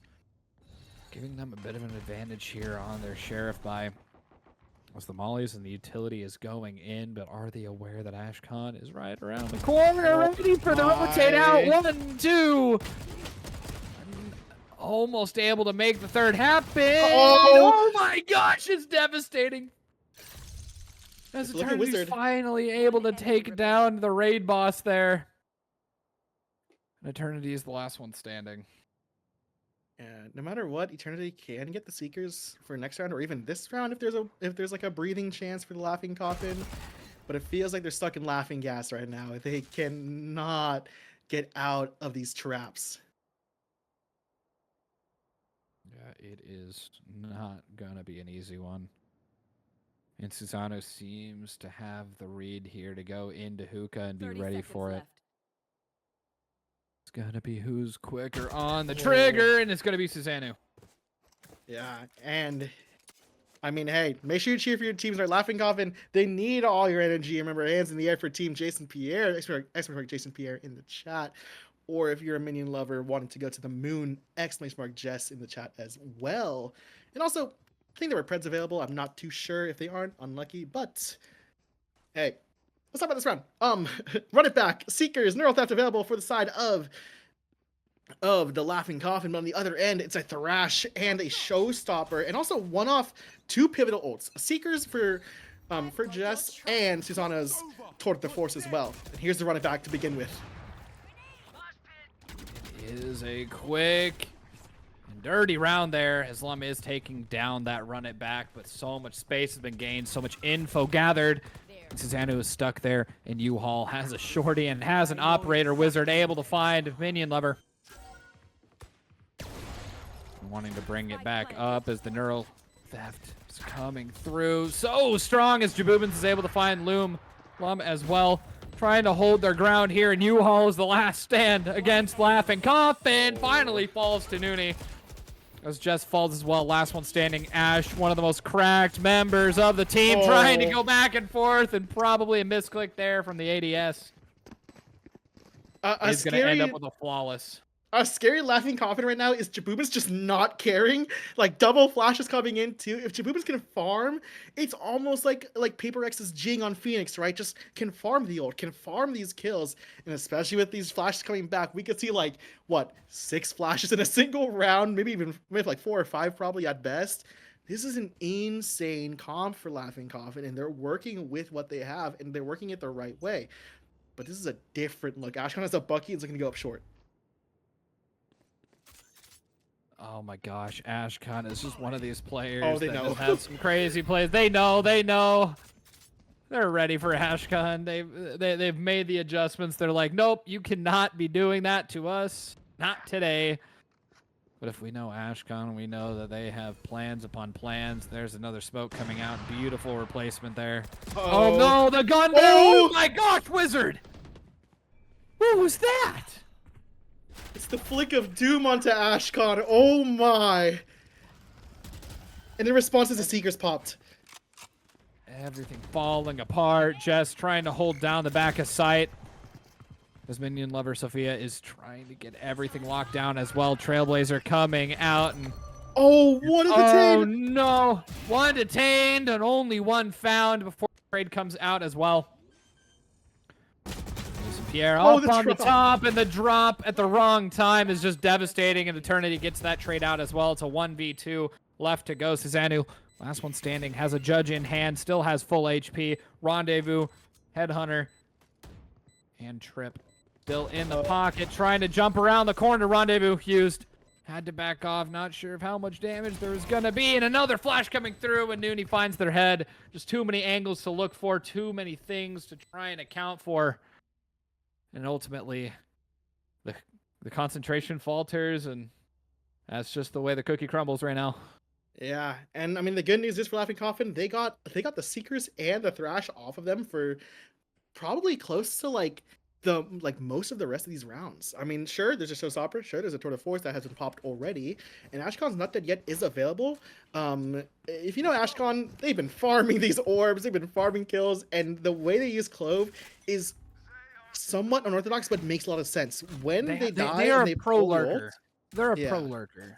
and not only when they pop the ult, they take the space because they know the habits of Susano with falling there from Nooney. Nooney with the operator in hand. Saw a little bit of action from that from Sage on split, but getting a little bit from that on the Brimstone as well. You don't need to be a duelist to have an operator. Yeah, and I mean, And maybe it Nooney really can just farm shows again. in the hands of Nooney, yeah. Sophia, only one alive here on site, trying to get a rotate to come through from Lum, but no executes are coming down. The time is running out for them to make their appearance here on site, and they might be a little too late. Lum's already here to try and help out on the exec as that's coming out. And ultimately, first one to fall is going to be Lum, but Sophia's not letting them be taken down in vain. Oh! Everything is going wrong for Laughing Coffin as the orbital strike comes out. Nooney trying to hold on in a 1v2. So close to death and so far from victory. Oh my God! Timing Nooney! And the not dead yet being popped as well. Needs to run away. Needs to try and find running up. Oh, and ultimately finds a fourth with the operator. 12 seconds remain in the round. They need to go for the spike. Oh! Almost get the no scope onto Jess. What an insane round. Sure, the Mini Lovers' goal is to steal the moon, but Nooney slowed it down just a bit, and at the end of it all, the Mini Lovers steal this round. What looked like a wonderful round for the Laughing Coffin ends the way Mini Lovers off the back of Sophia. Realistically, oh my God, the side hold is insane. And apart from that, they got to use Nooney's orbital strike, and Sophia stayed alive that entire time. Wonderful. Even though by Nooney those kept it honest. operator shots. Nooney, come on. Oh my. You're crazy. And there, Trailblazer gonna stun out Wizard there. As it is just absolute chaos flooding out onto A site here. Flash for flash, smoke for smoke, bullet for bullet, head for head. As Jess and Wizard fall, trying to take U-Haul. It's just one after another running in to the fight. Sophia and Ashkan, the two heroes. The two heroes, two rifles, two 10-kill, double-digit kill players here trying to bring this round back in their favor as the wall that now goes through things being used in such a fashion as to block a lot of line of sight here. They need to have good coordination here. What is post plant? It's going to be Wingman on the spike. Gets destroyed. Doesn't get the chance to go to half. There's Sophia no time. able to find one victim. Is there going to be time? There's going to be no time. It's 1 for 1. And Jaboomins and Eternity find the final two to get them the fourth round this half. Oh my gosh, Rain, we're going to be seeing another 6-6. It might just be, because look at the money on the side of the Minion Lovers. 2.7k, 2.6k, 2.3 and 4.3. Susano, not gonna about that gun. That gun has been in his hands for a long while in this first half. And they're gonna try to win this round. They don't want to give them a chance to tie it up. The only issue is Dooney's on the other side with an operator and 2 off that orbital strike, and Pierre 1 off the showstopper. But on the other end, Lum can respond to the showstopper of their own, or even Sophia can use the Thrash into this round if they really feel like winning this round out. Yeah, and this is just going to be utter chaos here for the next couple of rounds as Oh Wizard my! holding down the lurk. Lum, no match for the Magic Man Wizard. Just throwing it out. Molly is going everywhere. Ashkan has no idea where to go, what they can do, and it's just devastating here as the spike is going to go down from the hands of Pierre in a 3v5. Three-person retake with none. With none of their ultimates. They don't have that Thrash and don't have that Showstopper online, but you know what they do have? They have Ashkan. Trying to go for as much as possible. Wizard and Pierre are shutting down all hopes and dreams as Jess is going in, and I'm not sure if that was a quick scope or not from Nooney, but I think that might have been redemption for that last round. Yeah. Hey, this is a Wizard round. Like, this is a Wizard round through and through. The opening 2 just tells all Laughing Coffin, let's take this A site. I just got 2. I'm popping the ult. And, I mean, hey, they took it to their advantage. Pierre, good on him to be the one to plant the spike down, because that's a showstopper for this round. And Nooney, 1 after orbital strike now. I mean, they have a couple really good ults. Sure, right? Lum and Sophia have some pretty good ults of their own as well. But it's a matter of even if they get the opportunity to use them.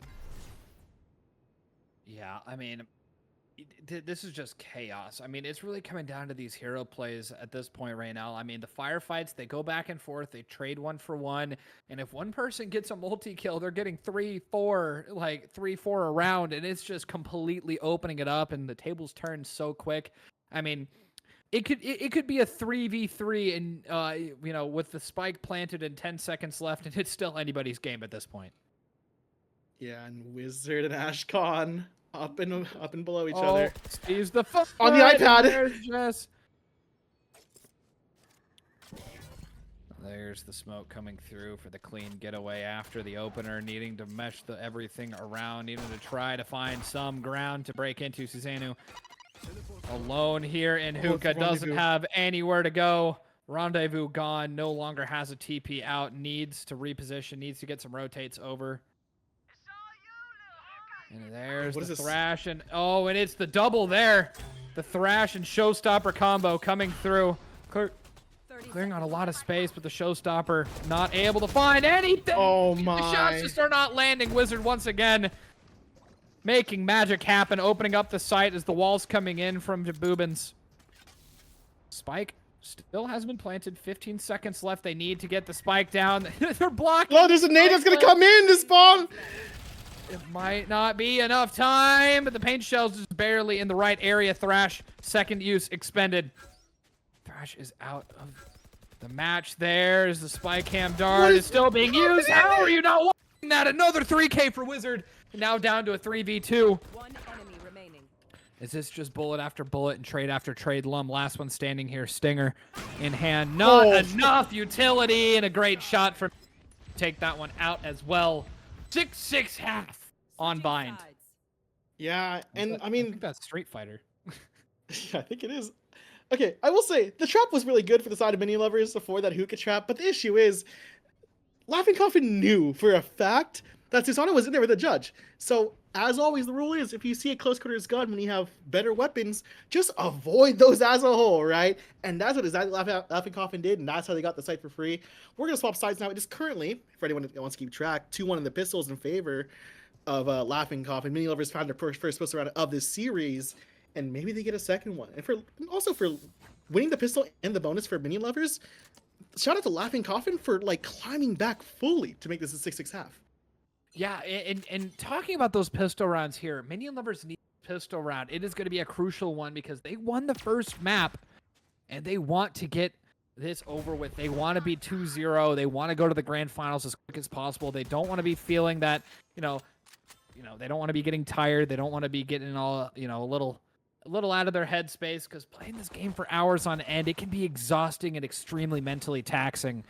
So they want to be able to take this to a close as quick as possible. And there's Ashkan once again. On the other side of the map is the rest of their entire team just farming up old Torbs. I mean, I think we're going to be seeing a lot of not dead yet this half. Yeah, and this is very typical of Ashkan. I've played against them in scrims before, and they do this a lot. And I've seen it also myself. But Sophia, good opener. This is 1 point towards the new nerfed points for Gecko, as well as Susanoo getting another opener. This is a free A site now. Yeah, it's just completely opening up there. Noonie, last one here on side. And double tap. And another one onto Susanoo. Beautiful shots there from Noonie. Doesn't even get blinded out. Smokes drop. And suddenly it's back to an even game here. 3v3 on the retake here. Wizards got to be aware of the placement here of Sophia, and is aware of that, bringing them the upper hand here just a little bit. Eternity going for that spike tap, and Noonie coming in clutch with the 4K. That is what you want to see on the side of Laughing Coffin there. They need to bring it back, and if they want to continue in and have a chance at that grand finals, starts here on the pistol round. Yeah, it's 1-1. This map is 3-1 for the entire series so far. And this is wonderful. They're keeping the momentum they had from climbing back up from the depths of 1-5 in the first half. Now 6-6, turn that 7-6 in favor of the Laughing Coffin. But now, what's the adjustment here for Minion Lovers? We're gonna see a Sheriff only out of Sophia and just a couple classic half armors. But on the other end, we're not seeing too many guns being bought. I think they want to go into the bonus round with a lot stronger weaponry. Well, to say that Pierre with a Marshall. Noonie is staying with that Sheriff. I'm surprised to see Pierre picking up the Marshall here and not opting for the Outlaw. I mean, it's almost a staple of these of these anti-eco rounds. They need to be pulling those out too, especially with the new regen armor. Like, still not defending against the Outlaw. Beautiful shots there from Jaboobins. That's the thing about the Rendezvous. It's not an instant teleport. There is a small period of time where you can just get absolutely lasered. Yeah, once again, I've happened to me before too. and once again, Ashkan going for those ultimate orbs, and it's just a complete standoff. The firefight in showers. They need to back off. They need to regroup. They need to rethink what kind of strategy they're going to be going for, and they need to stop giving all of this free space to Ashkan on B long. Yeah, I mean, sure, the info trip is there, right? But once it's broken, what do you have left? A kill trip, right? Now Wizard is forced to kind of hold this position, and look at this. Okay, I hate to interrupt, but look at Wizard's trips. Half of the trips I see from Wizard, the trip is just in the floor.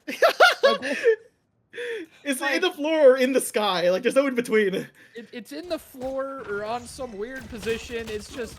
Oh oh my gosh, Wizard! Last player standing. That's For a 3K. 3K as well. 13 seconds left. No fear. Running in. Jabubins finds the 5th. And a flawless round there. I mean, you were talking about how they wanted to save up a little bit more money going into the bonus. Well, they didn't need to spend a dime. Yeah, and Nooney himself is going to spend a large sum of cash here. The operator on bonus round. That's why Nooney saved. That is for sure why Nooney saved. This operator is going to be so unexpected unless Minion lovers are aware of the economy, and maybe someone like Ashkan or Lum or even Sophia themselves, any of them could have probably called this out. But will they know? As I say that though, Nooney's opting for a Bucky. I think wants to hold down this UL position. Yeah, it's going to be a rough one here as the clock is ticking down. Trailblazer expended completely opening it up and clearing U-Haul, but Nooney has something they want to say about it. But Susanoo just a little bit quicker, a little bit more powerful shotgun, and Jabubins on the back is just way too overrun. Ashkan able to find it. Lum, so many ability kills with Lum. Like, you know, even though it is raised and does a lot of damage, you don't see that many Boombot kills anymore. Yeah. And Lum just makes it happen. Wizard starting off strong, able to find Ashkan. Taking away one gun. How many guns can they make fall to the ground? Susanoo! Beautiful angles there, and it's just down to Wizard. What kind of magic can they make happen? It's not going to be a lot. As a near flawless round comes in, almost tying it up once again, 7-8 going into round 16. Yeah, and this time around, Nooney's picking up the operator. I like this because, you know, the fact it's like, now we're in the 4th round. We want to shut down the other team. I'm assuming Laughing Coffin really wants us up on board, especially with Nooney hitting op shots last map. I mean, this should be wonderful to watch, especially if they can get Nooney on like different angles, on different looks. If Nooney plays like heavy rotationally, especially on someone like Brim, where Brim is the quintessential smoker on this map, they can heavily rotate. This might be the first fight we might see. No, Signal after the Skydog. I mean, it's just turning into a standstill here. Neither team wants to make too many mistakes. They want to try and bring it up in time. And Pierre inching away is going to fall to Ashkan. Doesn't quite get that orb. And immediately, Ashkan's already got that not dead yet online and ready to go. Ashkan has an ultimate, regardless of kills, has an ultimate 3 rounds in every single match. What? I am not really sure how that operator shot did not end up killing Minion Lover there, but either way, trades are going back and forth. Lum able to find Boobins in the back, bringing it to a 4v2. Basically a 5v2 if Ashkan chooses to pop that not dead yet. The Wizard falls and Eternity's last one standing. Going head-to-head with Lum here in showers. Isn't sure what they want to do. Has to make something happening. Lum is feeling it. Oh my! Oh no! From the swing with the double satchels to Ashkan trying to also swing as well. Just full spam onto Eternity. No chance to breathe for them. And now it is a tie game. Op was used, right? Op's gone now. The money's looking pretty thin for the side of Laughing Coffin. We're seeing 2 sheriffs, a ghost, and a Bucky. I'm personally, whenever I do like these eco buys, I'm not a big fan of just buying armor because sure, you may survive after a couple hits, but I think maximizing the amount of money you save is good here. I'd rather just see a sheriff no armor than anything, but hey, it's people's choices. We're seeing Jaboobins with a running back as well. Early mine from Nooney as well. It seems like an A-side hit for the side of Minion lovers. Yeah, it's going to be all or nothing there, and the 5-player rush down A. It's ultimately just it's just resulted in a standstill here. as Laughing Coffin is on the back leg a little bit with their broken buy. Yeah, and Ashcon has a not dead yet, by the way, and we know what Ashcon does with his not dead yet, right? They'll die, they'll pop the ult, and just take the space because the habits of facing against a not dead yet, where normally you want a timer to expire, the space is taken, that's a free sight for the attackers if this does happen, because they're gonna walk into a Bucky in long. Oh, And there's Sophie able to find Eternity. Shutting that down, but Nooney got some action going as well. And it's just going to be trade after trade. and the space is huge. Oh my. Humongous as the spike gets planted and the rest of Laughing Coffin is just backed up, waiting for Ashcon to fall into a 3v4. Yeah, and Ashcon positionally is in a good spot here, because now the smokes can just be defaulted all the time. And a showstopper! Oh, able to trade 1-for-1, making it a 2v3. Pierre wanting to rush in, picked up a gun, has a fighting chance, but ultimately gets put down by Sophia. Wizard, once again, the 1v2. Can they make the magic happen? Back and forth, but the overcorrections are the downfall, and Minion Luvrs take the lead 9-8. Yeah, and the goal is for Minion Luvrs. Can they beat the longest win streak in this game right now? This is another win streak tied at 3, right? There's been 2 occasions, now 3 occasions where it's been a round of 3s of just winning straight rounds. We could see straight 4 rounds now. Susanna's again opting for a judge. This is kind of like disguised toast on the chamber. Just go and judge like majority of the time, because they have the money for the rifle, but I feel like they're feeling the judge and headhunter here. One off the tour de force as well. But on the other end, Nooney and Jabubins have some very pivotal ults, along with a wonderful info ult in Wizard's Neural Theft. And oh my god, wait. Beat the Boombot, Yeah. Jabubins did.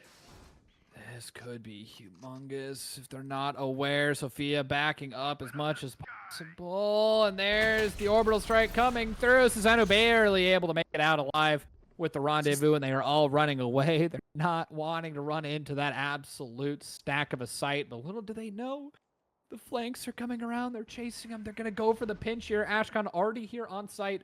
Wants to try and open something up. Is Eternity going to be aware of this? Was Wizard even aware of this? Wizard is behind the smoke. It is horrible placement here from everybody. Wizard doesn't.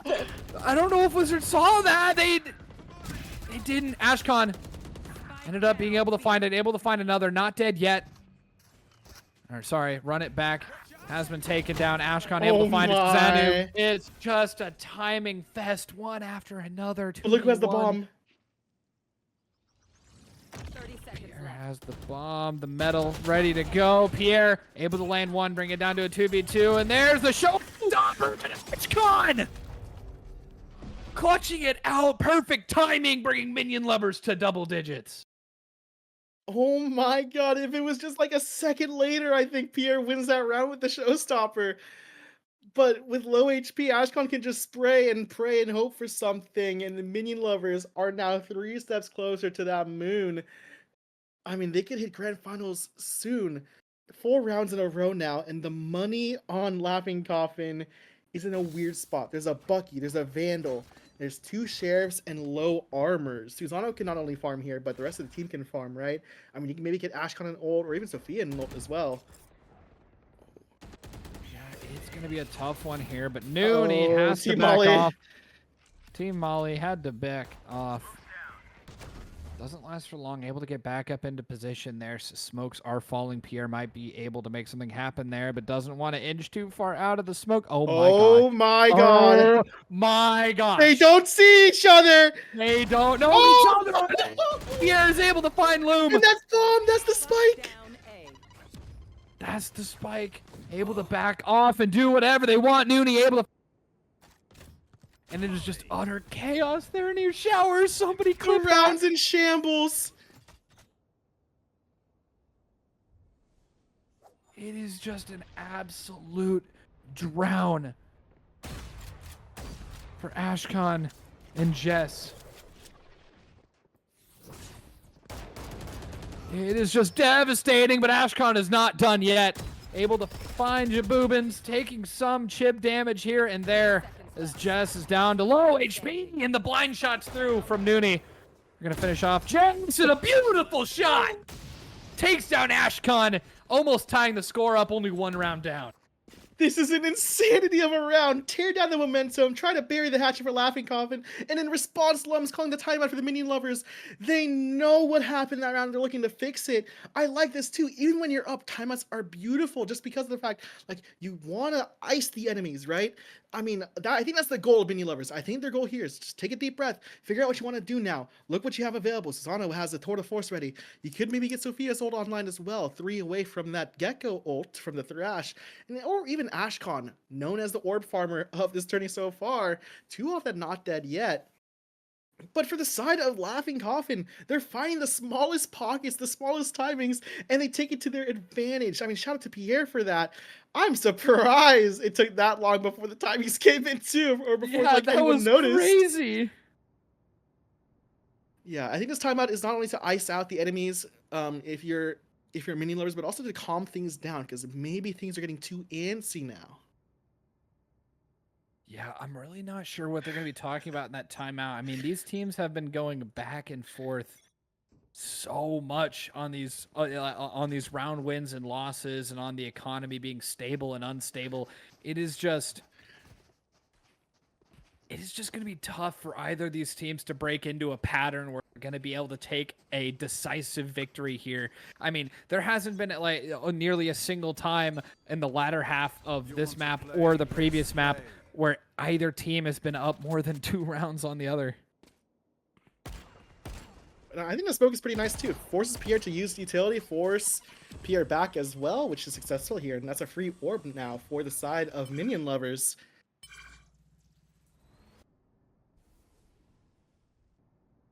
One away from Not Dead Yet now. Yeah, I mean, it's just coming into a standstill here. Neither team wants to mess up.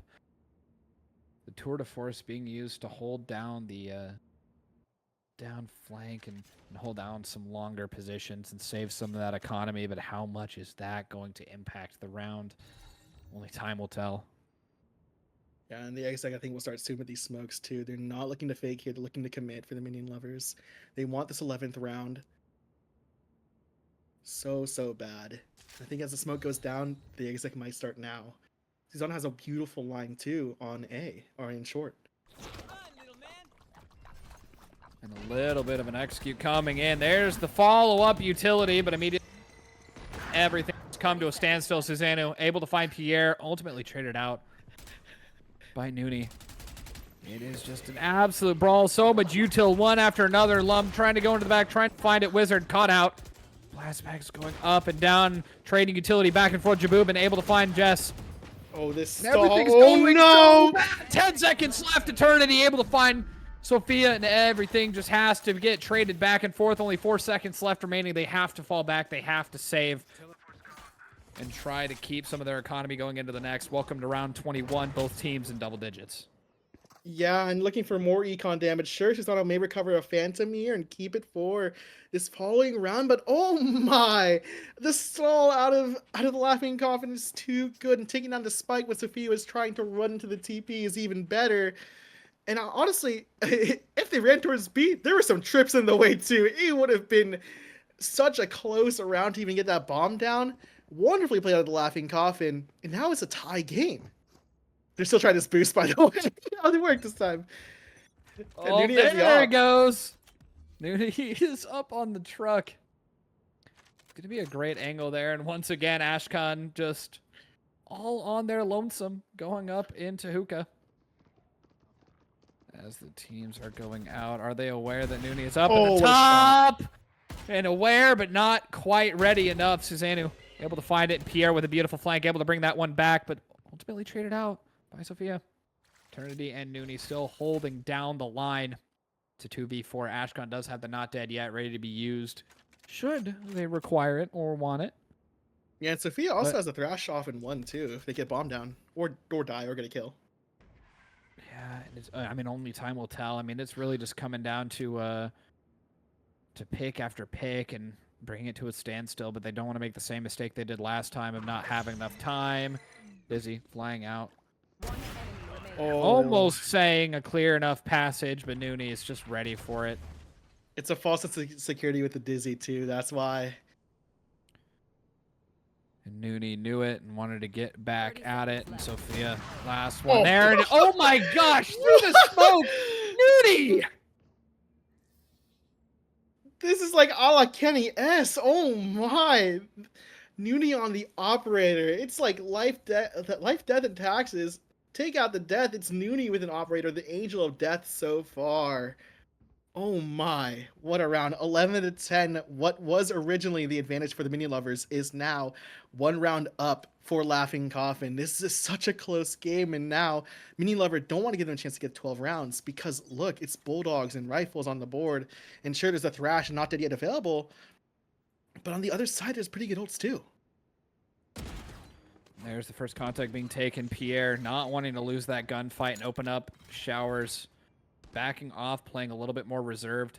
But the rotates are not coming through as more space is being taken short and showers. Those trips are going to help out just a little bit. Not sure what the trips are looking like this time, but I'm sure they're mystical. Yeah, And it's they're come to a pretty standstill diagonal. once again. Yeah, the thing is, Jess used the Skydog through the TP and found people showers. I think the pivot here, Mini Lovers, they're just gonna try to re-hit and fake it and go with the Thrash as well. Here you go, the exec starts now. And all the utility dump. Thrash not going to be able to find a target just yet. Pierre, beautiful shot onto Lum, is going to be shutting down a lot of their space-making ability. And the trip. Beautiful kill trip from Wizard. Ultimately having Ashcon needing to back off, not dead yet, is secured. Oh, trying to go back there? and forth, trying to go for the knife, but Jaboomins is ready for it. Standing, it's Jess, mollied out, running through, trying to find an off kill. Oh. Is able to find one, but the classic is ready to take charge as Laughing Coffin has reached match point. Not only that, Nooney's looking to look for another 30 bomb. I mean, 25 and 13 so far on and off. Last time was Sage, currently Brimstone. It's two more chances, not only for maybe Nooney to get 30, but two more chances for Laughing Coffin to close things out, bring it to a map 3. But on the other end for Mini Lovers, it's two more chances to try to bring it to OT. I feel like we might see it OT. These two teams are too close. Oh yeah, no, just this is on the edge of your seat, like anxiety through the roof, ready for this. And Ashcon just knows the drill of everybody over here. Ashcon sees the sky. Sees eternity there, but are they aware that Nooney is right to their left with an operator? And no, they do not. The bait from eternity. Not a lot of life left in the tank there, but Susano trying to go in, trying to gain a little bit of space there as the showstopper comes out from Lum, trying to look for a victim, trying to find a target. Doesn't end up doing any damage, not able to find much value. The Wizards on site, ready for everything to go in their favor. Neural Theft comes out. Jaboomins, beautiful shots there from the run it back as the orbital strike goes off as well. One player left standing here. It's Sophia. The one player to try and save them all. What can they find? It's not going to be enough. As Wizards closes out a flawless round, 10 to 13, as Laughing Coffin take bind, and they will be moving on to the third map. Welcome back, everybody, to the Ohgawd Invitationals. Once again, I am Lash or Lash the Caster. With me is Raynell or Elinar. We are going in and getting ready for a map 3 here in the semifinals with Laughing Coffin versus Minion Lovers. We just got off of a very tense match on Bind where Laughing Coffin ended up upsetting and taking away the map pick of Minion Lovers right after Minion Lovers took the map pick of Laughing Coffin. So it is just blow for blow, map for map, and we are getting ready to go in on Ascent. Whenever these teams are ready to go, I think we're going to be hopping into Agent Select, but Raynell is... Sorry, what were you saying? You cut off a little bit. You're asking me if anything. Yeah, asking if I had anything to say about that. Yeah. Okay, yeah. What we had to do is we're hopping in. Yeah, what we had this map. The previous map, I feel like a theme of just like lose your map picks. But the biggest thing is for the side of Laughing Coffin, they felt a lot more together, and they played a comp that also just felt really comfortable to them. I think the Phoenix Rays look really good just because it's double duelist. The Phoenix is currently buffed and can farm, and for the side of Minion Lovers, it just felt like some things just didn't go their way and realistically, and they fell into a couple traps. They made a couple gambles that didn't go the right way either, and that's what caused the fall of Minion Lovers for that map. In other news, right, pistols are currently 3-1 in the entire series. That last map was 1-1 in the pistols. But let's talk about Ascent, the most, what I call the most vanilla map in Valorant. It is Valorant's Mirage. It is Valorant's Final Destination. It's a classic. Yeah, and this time Ashcon is not on Clove. This is like a very simple meta comp for the side of Minion Lovers, while the side of Laughing Coffin is opting for just the smallest adjustment. Instead of going for a Flash Initiator, they're going for Wizard Reyna instead of a Wizard Cypher. Yeah, that's going to be an interesting switch up there for team comps because Wizard, honestly, I'm surprised to not see Wizard on Cypher here. I could not imagine what kind of, I honestly could not imagine what kind of trips Wizard would know here on Ascent. It probably is some absolute mystical stuff, but hopping over for that double duelist with Noonie running up the KJ. Man, I'm just seeing a little bit of iffiness here because Laughing Coffin does not have a true flash. They only have that Reyna Lear near sight, while Minion Lovers has Ashcon with the flashpoint, those pop flashes, as well as that scanning utility from the KO. They're doing double initiator versus double duelist. I'm not really sure who's going to come out on top here.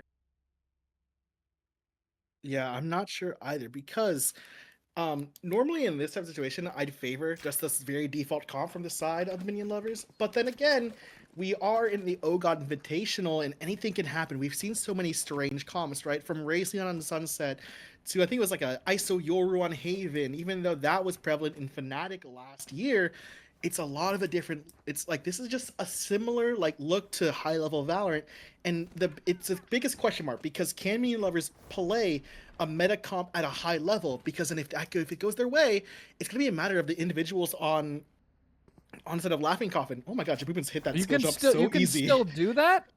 Oh my god, I know. Yeah, I did. I thought I knew it was so possible, but I could never hit it consistently. Jabubin's is insane.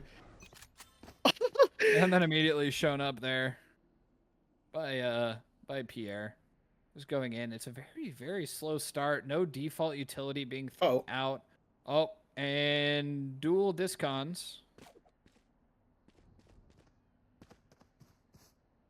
Not really Two sure. DCs. Yeah. Simultaneous disconnect there for Minion Lovers. That felt very sudden. It might just be some internet cuts. Yeah, not really sure what all's going on there, but I don't think that Laughing Coffin knows it yet. I think Pierre found out and is wondering what to do. Yeah. Do they play the round out? Do they like what? I mean, no kills happen, but I'm not too sure. Well, it'll leave it up to the admins. It's their calls and their choices. Oh, I think Sophia wants to go for a knife fight. It might just be Which honestly would not be a bad idea to go for Yeah, just having a party. They're just having a party. It doesn't matter. 30 seconds left. Oh, the turret. Oh, the turret. Oh, the turret. Okay, there's one reconnect. That's good. Ashcon is back in the game. Is Lum You're waiting on who else here? Lum.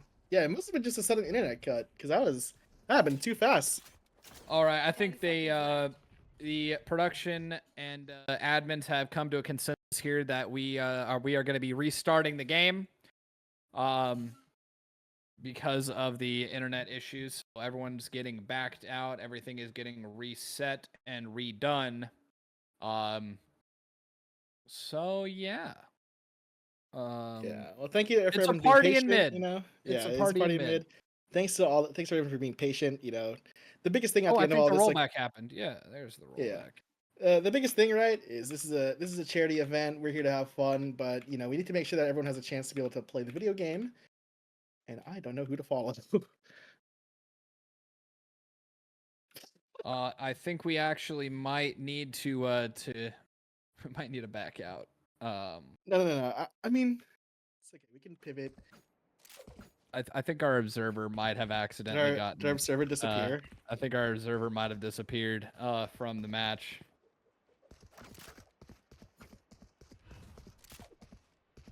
A lot of chaos, but we do appreciate the patience to Hey, everybody these watching. past 2 maps have been chaotic. Let's have a chaotic start to this map. You know, it's Yeah, already why happening. not? Why not? Yeah. That's the big thing. I mean, I think anything about these comps because it's very simple comps, right? I'll talk about this while this happens.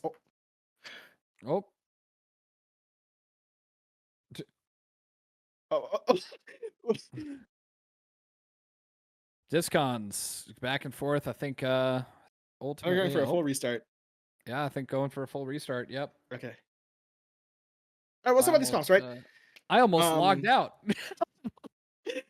I also hit that button too. All right, let's run these comps really quick, just so that we can get away from these technical difficulties, because tech difficulties do happen, but we shouldn't hark on them, right? They do happen. This is an online tournament. If this was on LAN, obviously that'd be a different story. But some of these comps, right? They are Mistakes are bound to happen, yeah. These comps are so simple, and the difference is KO versus Reyna. Now, while Reyna is a really fun agent in professional play, we don't see that too much outside of like tier 2 level challengers, or even things like Paper X is something in Jing, or even from people like Oxy or a couple NA teams, right? Because Reyna is not really a strong option in terms of like meta wise, right? People will offer the KO. People offer even a Sky or a Fade. Even one of like Valorant's best, Ospas, started off as a Reyna farmer. And I had to pivot to things like the Jet, things to the Neon, things like the Raze, but was known originally as a Reyna player. And hopefully there's no she's perfect. Yep, because the game's already started. We can't change these agents. The KO will be a different story because the KO has so much information and 2 wonderful flashes where if you have a good KO player like a Toto, I mean, this KO will be farming the assists. Oh, absolutely. I mean, if you have good coordination with your KO, like along with your duelist, like Lum and Ashcon, they have amazing coordination. They're able to make things happen. And I mean, I have no doubt that they're going to have some crazy plays with KO Jet combo.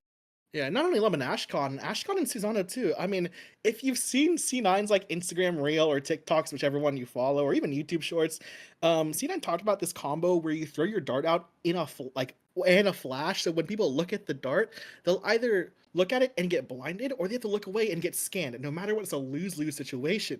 So we're not only going to look at Ashcon and Lum, right? As you said, Ashcon and Susanna might have some really, really good concepts in mind. With a flash scan combo utility, yeah. On the other end, right, Wizard can't really do that. There's no like real way you could like Reyna blind into a scan, because it's 2 things you can shoot out, and one of them you can just avoid entirely, right? Like, you can either avoid the recon and just shoot the blind out, or vice versa. I wonder how this Reyna pick will go, because I mean, I see the Paper X banner must be inspired. No, I mean, it must be expired. Inspired. Yeah. Yeah. Expired. I think the team comp might be a little bit out of date, but I mean, I think it still has plenty of potential to lay down some absolute heat here on Ascent. But I mean, ultimately, it's all up to the players, right? It's whatever they're going to be able to pull out. It's their skill, it's their coordination, and we'll see if Jabumans is going to be able to get back up on that ledge once again. Seeing it just come on. Oh no, the luck is not there. Maybe. I think. Oh, and maybe the first combo one here might. Yep, making that one happen. I think the second one is easier. Yep. Yep. There you go. Able to make it up. So we're getting off topic a little bit here. Look at what the action may be happening here on the map. Oh, that's a huge KO knife. Yeah, that is going to be huge. As everyone's having to back up. Llama trying to hold it down, trying to create some space. Oh. Noonie can't hold it down for very long. Right off the bat, Spike is going to go down here. Ashcon just waiting there in main, wanting to maybe catch somebody off guard or catch a mean flank here, but Pierre's going to be running right into and able to find Ashcon. 20 HP, but that regen shield is going to come in handy. Oh my gosh! Susanoo. Finally taken down by Pierre, but I thought that right click was nerfed. Yeah, it's close and there's low HPs, but it ends up the way of Laughing Coffin. It's now 1-0 pistols beside Laughing Coffin, 4-1 overall. Laughing Coffin are dominating the pistol rounds, Lash. Yeah, I mean they have just great follow up. They're playing. I mean they're playing the buddy system, right? They're getting their trades off, and you know with them it's either it's a 50-50 and there's a trade that that comes out of it either way, or they win their duel and they get up in the player advantage. That's the way. That's the textbook way to play pistol rounds. You play together, you fight together, and you try and mow down as much as possible.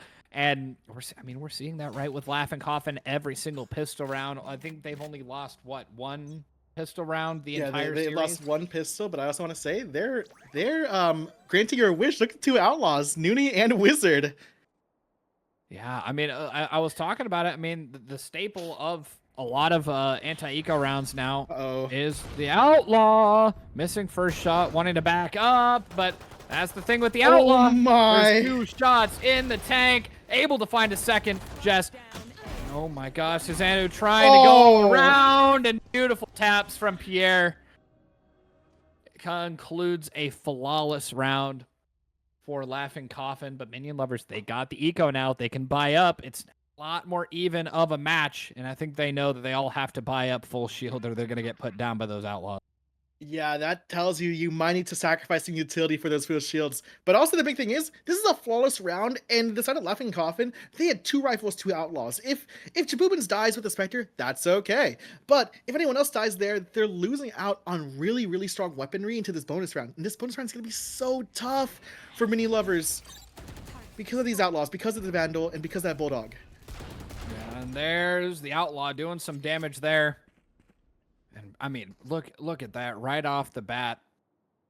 Susanoo is already so low, and Lum not that far behind. Cover going out.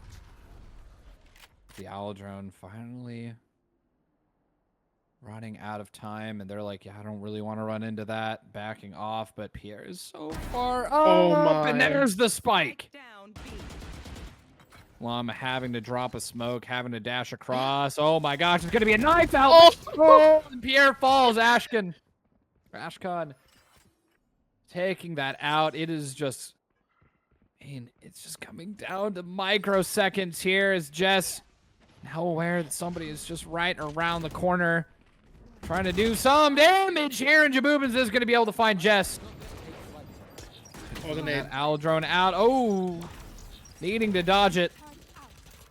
You need to break that door. Noonie hopping in from heaven needs to try and come help. As the flash comes through, everyone just backing off, scattering. The scans coming through, near sights as well. Ashkan able to find 2, but Noonie finally able to put that to an end, trying to upgrade some weapons, trying to get their way onto side, unable to find Sophia as it's down to a 1v2. Wizard, what kind can they pull out? And Sophia finds their head 2 alive, but I mean, I feel like I'm on repeat here right now. 3 rifles out of the hands of Minion Lovers on that bone. Yeah, and then look, I mean, there's a regen shield, there's a half armor. Pierre's picking up the op, a glass cannon, 7-1. I mean, Pierre's feeling it right now on the jet. 7-1 start is huge, but what's even better is Minion Lovers have the round back. They did not lose out on this anti-bonus, but again, as you said, the weaponry isn't too strong, or at least in terms of the armors and the Guardian. But hey, these people shoot back, and what matters is shooting back. Not so much shooting back, but landing those shots. And oh no!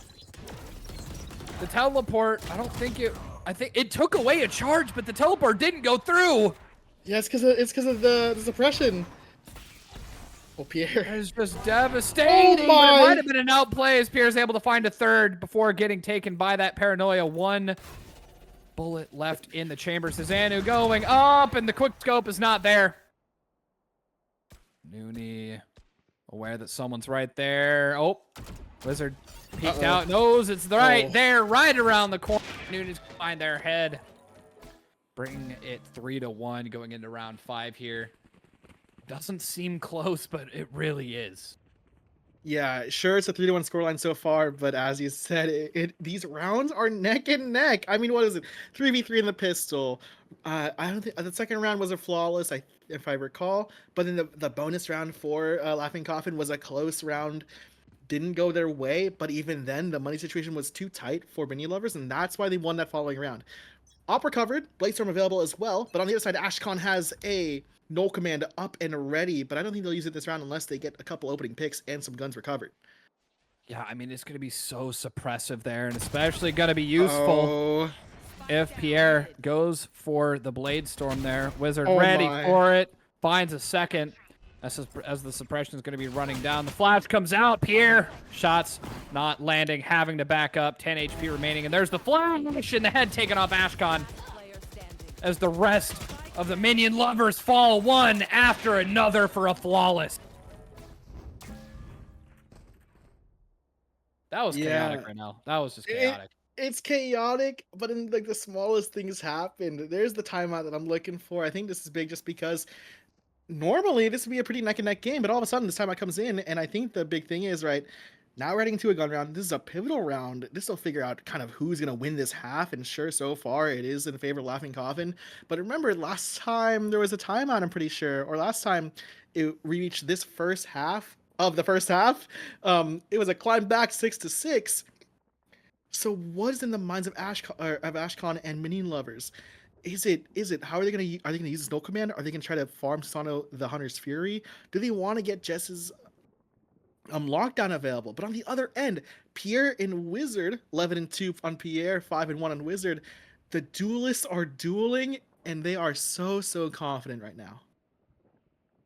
Yeah, I mean, it's just going back and forth, and I like how you pointed out last time that the null command is online, and I think that's ultimately going to get popped probably on an execute where Pierre is probably rocking the operator, and it might be popping the Bladestorm as well. The Empress, popping the null command on that is also going to shut down a lot of their possibilities, because when null command's popped and Reyna's suppressed, even when in Empress, she does not heal. So it is a great counter to that. So ultimately, I think it's just going to be how smart of the use of the ultimates that are going to come out. And I have to switch up too. Will tell. Oh my It's a gosh! mid-take, but another the one difference. The difference is everything. As Eternity's able to find Jess, but trades come out one after another as Lum is able to take out Pierre, taking the operator out of commission for now at least. Eternity is still there, and there's that null command coming in. Wizard no longer able to pull out the Empress, and they're having to try and revive as much as possible, trying to tap it, trying to make it happen, and finally able to get that resurrection online, but Ashcon is so low on HP as they're finally able to get that door closed. Null command worn down, plant secured. This Wizard popping that Empress, wants to go in, wants to try and even up those odds, sees just how close some of these players are as the Aldrone's coming out as well. Retake, starting now, Jabubans. And Sophia trying to make their mark, but Lum shuts that down, securing the third for the round. And now it's just down to Wizard with the Empress in a 1v3. Again, so much suppression! And oh my gosh, right into the fray! As Sophia finds a second for the round, taking down Wizard and securing them their second round. They are back on the board, and their economy has finally become somewhat stable. Yeah, but the issue is Pierre's a Bladestorm in response for this following round, and we're gonna see 3 Phantoms, maybe a 4th one on board. If Wizard does opt for such, probably not. Yeah, Titty's going for a Bucky this time around in Sheriff, so they do want to win this round. It feels like. Because of the double rifle, and probably Pierre's Bladestorm says they can win this round. On the other end, Lum has a Bladestorm in response as well, with 4 Vandals backing him up. Yeah, it is going to be a tough one, but Wizard with the Marshal, we've seen some pretty good shots today, especially out of Nooney. Can't use that. Shutting down Ashcon and Lum. Now, Eternity didn't get spotted by the drone. At least I don't think. Yeah, it would have been pinged out, I think, but they don't know about this Bucky now, and they might be walking into it. Yeah, they might be walking right into the meat grinder. Oh, As Pierre finding a victim with the blades. Susanoo falls 5v2. I mean, you got to give it to Laughing Coffin. They are crazy when it comes to these eco and half by rounds. Yeah, they just feel a little bit together, and even then, the individuals look like they're popping off right now. Mid spoke to try to cause some doubt, but now the presence is shown on B. Yeah, once again shown, and now the Bucky is known. Paranoia coming through. Everybody's nearsighted. Everybody's paranoid. Has no idea what to do. And Oh, the shock! the shock dart from Jabubins is going to take out Jess, but Sophia's going to try and farm as much as possible. And that dismiss. Crazy work as Nooney picks up a third for the round. A nearly flawless one. Bringing them up 3 rounds going into round 8 here. I mean, Raynell, what kind of adjustments do you think that Minion Luvrs kind of get their footing back in this game? I honestly think they should try to take this mid position a lot more. I think Ascent, a lot of the time when you watch the highest level of Ascent, they're going to be taking mid a lot and getting that mid control. Now very, very default comp, they need to be able to combo the utility, use it to their advantage. Right now, Pierre, Wizard, and even Nooney are finding opportunities where their aim just matters a lot more, and they're out aiming the other team right now. And while mechanics may be a prime thing of the game, I think we should see some fakes. I think we need some fakes from Minion Luvrs, and I think that'll help them a lot. Maybe not this round, but maybe when they have guns.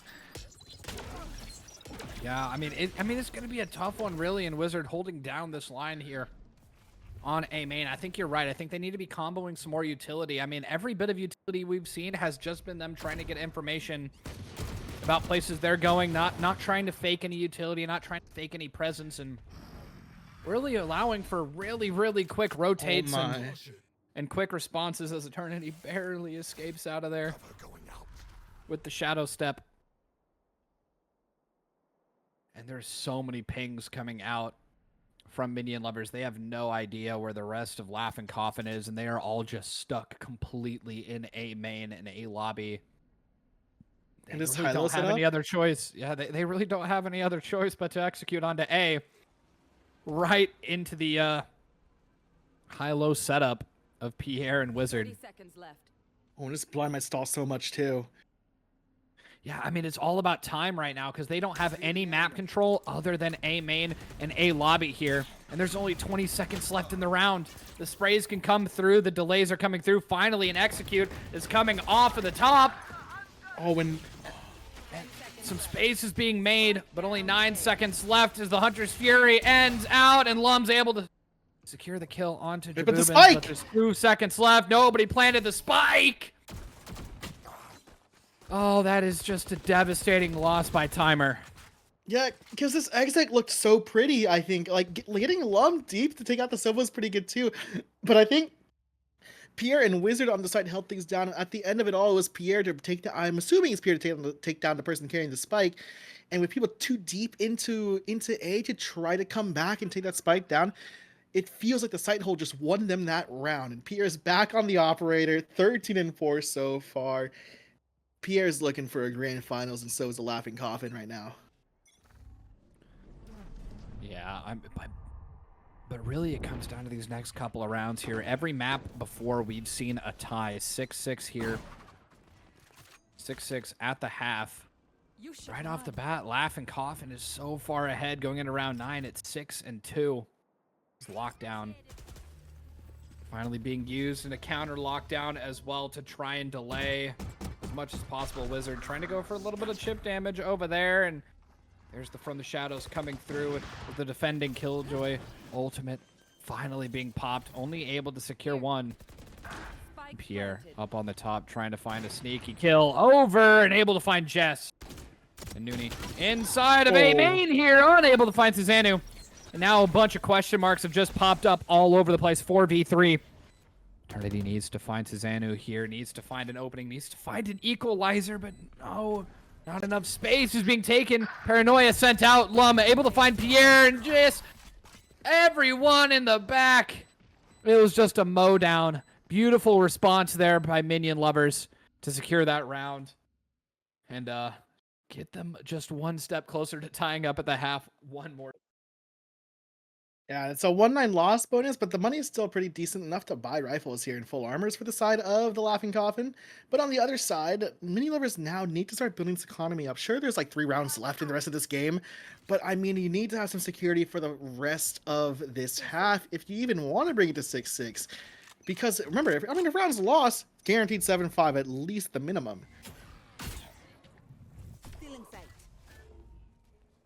Yeah, and I mean, a lot of these, these teams are adapting so much, and I'm seeing a lot of different stuff come out now that just wasn't coming out at the beginning of the map, changing into a lot. Oh, I'm recognizing a lot of this stuff from a higher level of play, like typical darts to scan out at the beginning of a round, the 0 point as well, jump spotting, being able to hold your ground. But Pierre, a little greedy flank in creating some space, and all that's created was an opening for everybody else to get out on side. And so many flashes, paranoia back and forth. I'm able to find a second. Eternity trying to even those odds. Finds Jess, and it's just a bloodbath on side as everyone one after another, and Wizard finds a second before finally getting taken down by Susanoo, who has had to get back on side after losing so much room at noon. He cleans it up, 7-3, going into round 11.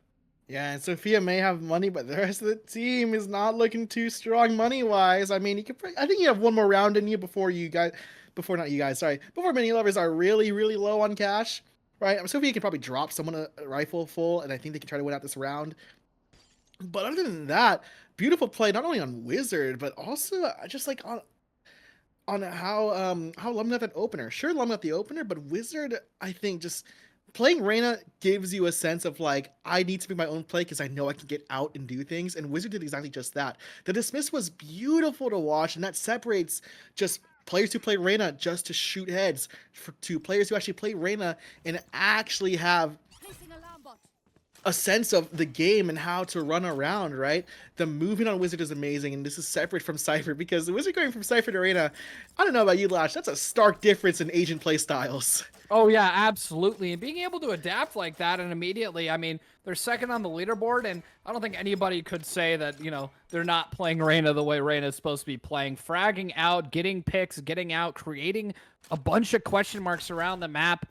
I mean, being able to switch from a Sentinel immediately on two maps and convert over to you know, an almost lurk duelist role immediately after. I mean, that takes some skill, that takes adaptation. And also, one thing I'm noticing is the use of a lot more Phantoms. I think there's a Phantom meta that's going to be incoming because of the new changes to the headshot distance. I mean, being able to do 140 at every single... Oh, that was a humongous dart there from Jabubans. Yeah, and look at this. Look at Laughing Coffin. Their triggers just immediately rotate and contain the fence. I don't know about this though. Jabubans a little bit greedy there, peeked into a firing squad. And now everything is on standstill. Eternity needs to re-smoke this. And there that comes in. The Molly comes out. And more utility being traded one after another. Molly rolling up so much. And that recon bolt is found. And Lum's just ready to put down Noonie. Deactivating so much of that Killjoy utility. They know that site is going to be dang near free. And Pierre needs to find an equalizer here. Just point blank range. It is caught up by the smoke. Eternity finally able to find a kill to try and equalize these out as the spike goes down. Wizard and Eternity going in, trying their best to reclaim the space that was lost. Whoa, what was going on there with the POV? This Minion Lover is... Sophia is able to find a Wizard. Last one standing. Eternity needs to come big here to try and find it, but Jess denying any chance to him. It is just, I mean, guaranteed 7-5, hoping for 8-4 in terms of Laughing Coffin taking this one away, but the eco for Laughing Coffin is not looking good for this round. Yeah, it's a Glass Vandal for Wizard, and sure there's a Phantom full armor for Eternity. Pierre doesn't even have Jet Knives. He's opting for a Marshal and full armor. I will say though, Noonie has a Judge, and a Judge on Ascent is kind of brutal. They walk into where you are. And the Killjoy is forever playing B, but in response, it's a no command and a fast hit. No command, Blade Storm, and a lot of utility. Jabubans is able to shut it down for Jess, but Ashkan is ready in the back. But Noonie has a Judge that's ready to be used, and there's one doing some damage. Blade Storm right around the corner from Lum. Molly's coming out as well, trying to find it, being able to do a little bit of chip damage here and there, but ultimately it was not enough to secure another pick. Not sure if they know that Susanoo is still in main here as Eternity finds Ashcon, putting up the site just a little bit more and more. Susanoo able to find Eternity, bringing it down to a 1v2. Empress for Wizard, sees Lum, but is also aware that Susanoo could be right. Oh. And the timing is not in their favor. And the Hunter's Fury ult dumb because this last round, as expected, 7-5 going into the second half. This is the first time this series that we've had a score line that is not tied here at the half. Could that be the decider? This pistol matters. Sure, past pistols may matter. This is the one that matters. This will tell you how fast not only Laughing Coffin will get to double digits if they win this pistol, but if Minion Luvrs win this, there's a huge momentum shift just because very default comp. This is the meta Ascent comp. Do they have the protocols? Do they have the ideas in meta Ascent comps on how to play it? Or is it just Laughing Coffin not only playing their own game, but just playing to how they want to?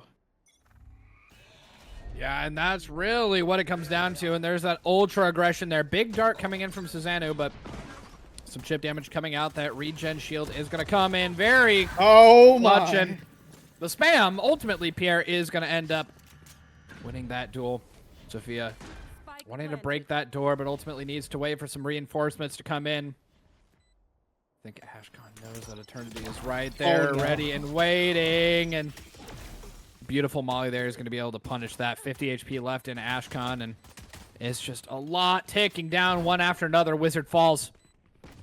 And the site has been opened. Pierre falls as well to Lum. It's the individuals. Needs to get on side. It's turned from heavily in their favor to heavily against them, as the pistol round is going to go to Minion Luvrs. Yeah, that's the first pistol. It's 1-1 again, but now overall it's 4-2. Still in favor of Laughing Coffin, but that was a beautifully played round. A beautiful way to climb back from, I think, being down, 2 players. The small things made the difference. Not only Eternity getting naded, but I think Lum getting a kill on sight. I mean, the smallest things that happened, these individual gunfights that happened, whether that be isolating the duels or just using the utility to your advantage, is what will make a difference between these two comps. Remember, Wizard only has utility that's kind of selfish outside of the Luvrs. So when Ashcon has a nade available, has a flash available, a 0 point available as well, there's so much of an advantage on the retakes for Minion Luvrs. Yeah, it is going to be a tough one there, and Ashcon spotted out. Jump spotting is aware that someone's lurking around, and another jump spot coming out. Activating the trap and putting down every bit of presence on A main. And spike has been obtained. Oh. Nanu almost getting caught out there. As Noonie and Jaboomans are the last one standing here in a 2v5.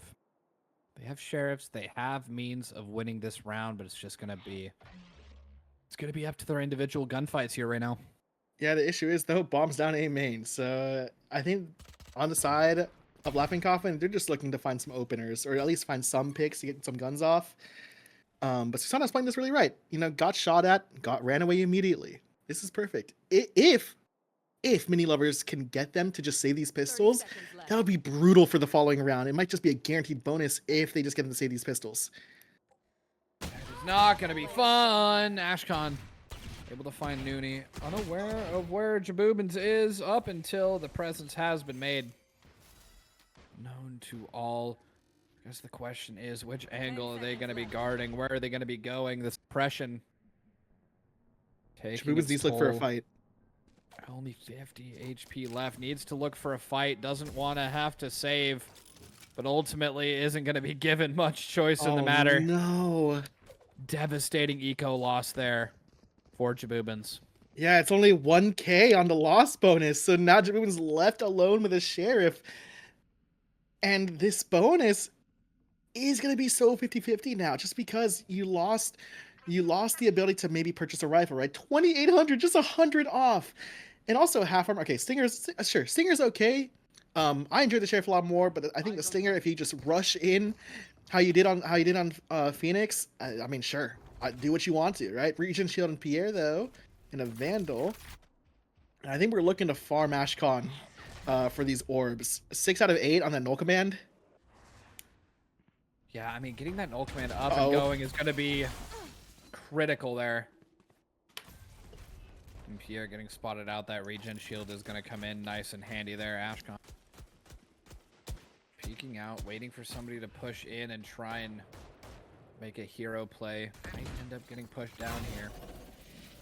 Barely missing by the molly as the smoke is going to drop. And you got to be looking both ways there. Like my mom always said, look both ways before you cross the street. But Jabubin's beautiful shot there, able to convert that into a bulldog as they equalize these numbers up 3-3 as they're trying to gain some ground, and it looks like they're going to be deciding here. And this is open A site.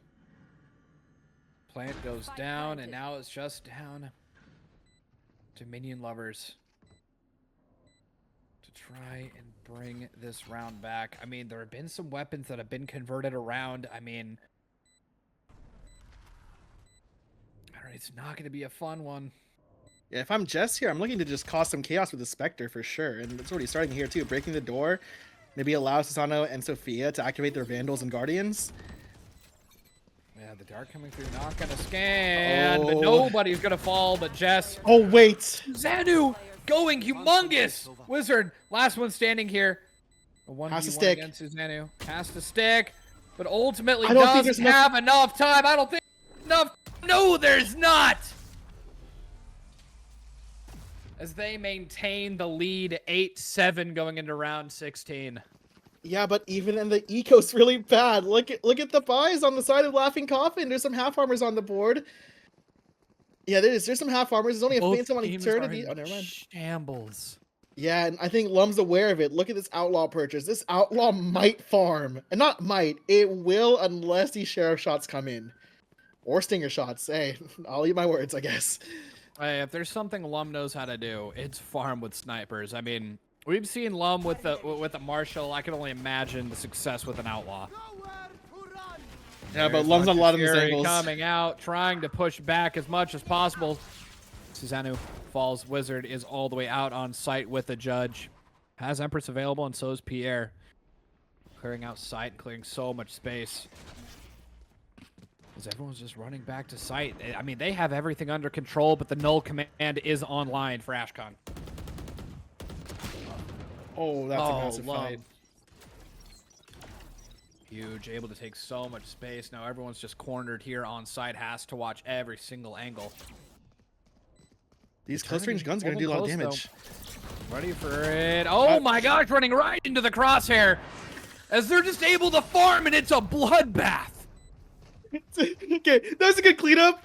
I said these close range guns could be really menacing, and it didn't happen. Well, but, hey. there's something that you and I know best. It's the caster curse. Absolutely. The good news is Ashcon has a no command, Love has a Blade Storm, and you're pretty close to Susano's Hunter's Fury. Because I think what's a tie game 8-8. On the other end, you have Wizard's Empress, where if Wizard can pop off, as we've seen them in the first half, this Empress might provide some threats to the side of Minion Luvrs. But other than that, not too many ults that are close that would be like valuable, right? There's a From the Shadows, which is sure, it's very situational. But Pierre could maybe farm a Blade Storm here too. And it looks like he's just wanting to get it going as Lum finds another victim with the Outlaw.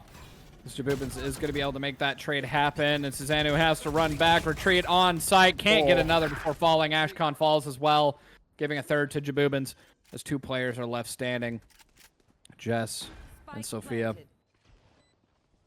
Last one standing for Minion Luvrs, but Wizard, Jabubins, and Eternity holding down site as the presence has been known, but not sure. Some whereabouts, I believe, for Sophia are unknown. Having to watch all these different angles here.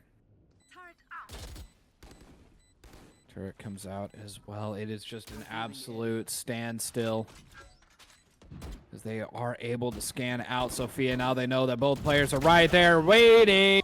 Wizards Oh. open that firefight to the end, denying the ace to Jabubans. Yeah, I mean, a 4K brings you 2 off your Hunter's Fury here, Jabubans, which is really, really good just because I think, was it Jabubans used it like the I believe round that was before? last round, yeah. Yeah. But in response, Susano, Hunter's Fury have their own available, and a Judge, again, very classic buy from Susano I've seen so far. But I like the pace out of Laughing Coffin. They know they have an aggressive comp. They want to play aggressive, and that's what they exactly did. That's how they got the site for free. They won the gunfights, caused a lot of panic on the defensive end, and in response, look at the switch up now. Jess is playing on the A site. Yeah, and we're seeing very similar movement here from Laughing Coffin, moving their way onto site. They're all grouped up in the smoke, ready to take charge, ready to explode out, but Lum is just ready and waiting here in tree. There's the opener, and it's a bloodbath back and forth. Jabubans, Wizard, and Nudie. Oh my gosh, Susanu! Placing swarm. As the spike is down, it's a 2v2. Playing this crazy cross here with the help of the Killjoy turret. The Owl drone comes out as well, scanning both areas. Now they know the locations of both attack side players. One falls. Noonie Enemy remaining. Oh, man. immediately traded back. Susanu so low on HP. Jabubans needs to make a play here. Needs to make it happen and does. Recognition is nice. And that brings Laughing Coffin to double digits. 10-8 going into round 19. Yeah, it feels like Jabubans found their second win in this half, I feel like. If I recall, the first half felt a little bit iffy for Jabubans, but now it's like he's taking it to his own hands, has another Hunter's Fury available. This is within 3 rounds, by the way, 2 Hunter's Furies. Or 3 or 4 rounds, 2 Hunter's Furies available. Beautiful 1v2. I mean, other than that, Blazestorm and Lockdown for Pierre and Noonie in 1. And on the other end, there's still no Command Blazestorm available. Yeah, and I'm not really sure what the scan success was, but oh, Susanu, humongous opening and a lot of damage done to Pierre as well. It is just brought it to a grinding halt. Both teams, all players immediately stopped everything they were doing. Too much aggression, needed to take a step back, say, whoa, what happened there? The Owl drone is going to end up scanning out Jess from some close range, trying to protect against anybody wanting to push up. Pierre so low HP. Noonie is going to get spotted out there in mid, but isn't sure if they're, you know, right on wall or if they're in tiles. Still a lot of uncertainty there. As the Hunter's Fury comes through. Oh no! Team kill on to Pierre! How did that happen? It's just devastating as Eternity is finally able to try to make the trade back. Noonie They might still win the equalizing round. those numbers again. Seconds left. Might be able to win the round, but oh my gosh, at what cost? Ashcon and Lum, last one standing here. They know Lum. exactly where Noonie is, but just barely didn't have enough time on the pull-out animation. As the spike goes down, Ashcon needs to go big here. Needs to solidify this, but Noonie is just not having it. I don't know when or how that Hunter's Fury team kill happened, but oh my god, Pierre might be yelling at Jabubans there, but hey, a round win is a round win. I think the team comms are going to be lit up after that round. Yeah, but hey, Jabubans save the round or finish it off the round. I mean, 11-8. This is 3 rounds in a row, the longest streak of rounds this entire game so far. Not the entire series, but this entire game. The money situation still decent, right, for the side of Minion lovers because of this like max round loss bonus incoming. But the issue is, right, there's a Stinger on Lum and a Blazestorm available. So I mean, there could be a threat, and we know Lum and Ashcon, they have wonderful one-tap weapons in that Blazestorm and Vandal. Yeah, and it's really just going to come down to team play on the final couple rounds of this match. And there's the From the Shadows coming through as well, trying to use it as a What a scanning TP out of ability. But it's too bad because Jess is just sitting there waiting for it as the lockdown's going to be coming through from Jess as well. Putting so much pressure onto Laughing Coffin. Jabubin's barely able to secure an equalizing pick, denying the flawless But so many angles to watch for, and the spray's just not landing. Last one left alive. Jabubin's trying to secure, trying to bring this back into an obtainable round here. Just trying to look for an equalizing pick. It's just around the corner is potentially the last fight, and it's a judge from Susanoo. 11 to 9, 2 rounds down going into round 21. And that's a decent money reset. Wizards at 1.7k. Maybe less util now available for the side of Laughing Coffin, but hey, they saw some rifles on board. Don't know what Wizard will opt for here. Maybe Pierre could drop Wizard a gun and just go the blades. Only 100 off. I mean, this could be a really, really good round if they really want to try to win this, and they want to, right? Look at the buys. Vandal, Phantom. Assuming the Bladestorm's going to be popped too, for sure. But Wizard's going to share full armor, maybe looking for a gun solo with Noonie. Yeah, and it is a spread out round, not like we've seen before. Lot of the pressure here, Noonie. Ultimately, they are suppressed, have to back off, and the lockdown coming through, but I think they know. I think the read is coming through that it might be a fake that everyone's rotating out. Not 100% sure. I think Ashcon saw Wizard rotating over to A, and I think the jig is up. They have to speed up the rotate here, and Jess is right. Finding Noonie. A lot of that post-plant utility is now completely useless. They have to get up. Cannot be in the microwave for very long. There's the plant coming through. And now the new clock has started. It's a 4v4 retake here. Ashcon has an Ohgawdevents as well. Both teams have gone and stood still here. I think Ashcon needs to use that null command right now, immediately disabling those blades. Pierre now has no defense, and neither does Wizard. But Jabubins is able to find one, able to take down as much as they can before going down out of the count. And 3 survive, bringing Minion Luvrs to double digits, denying the match map and point.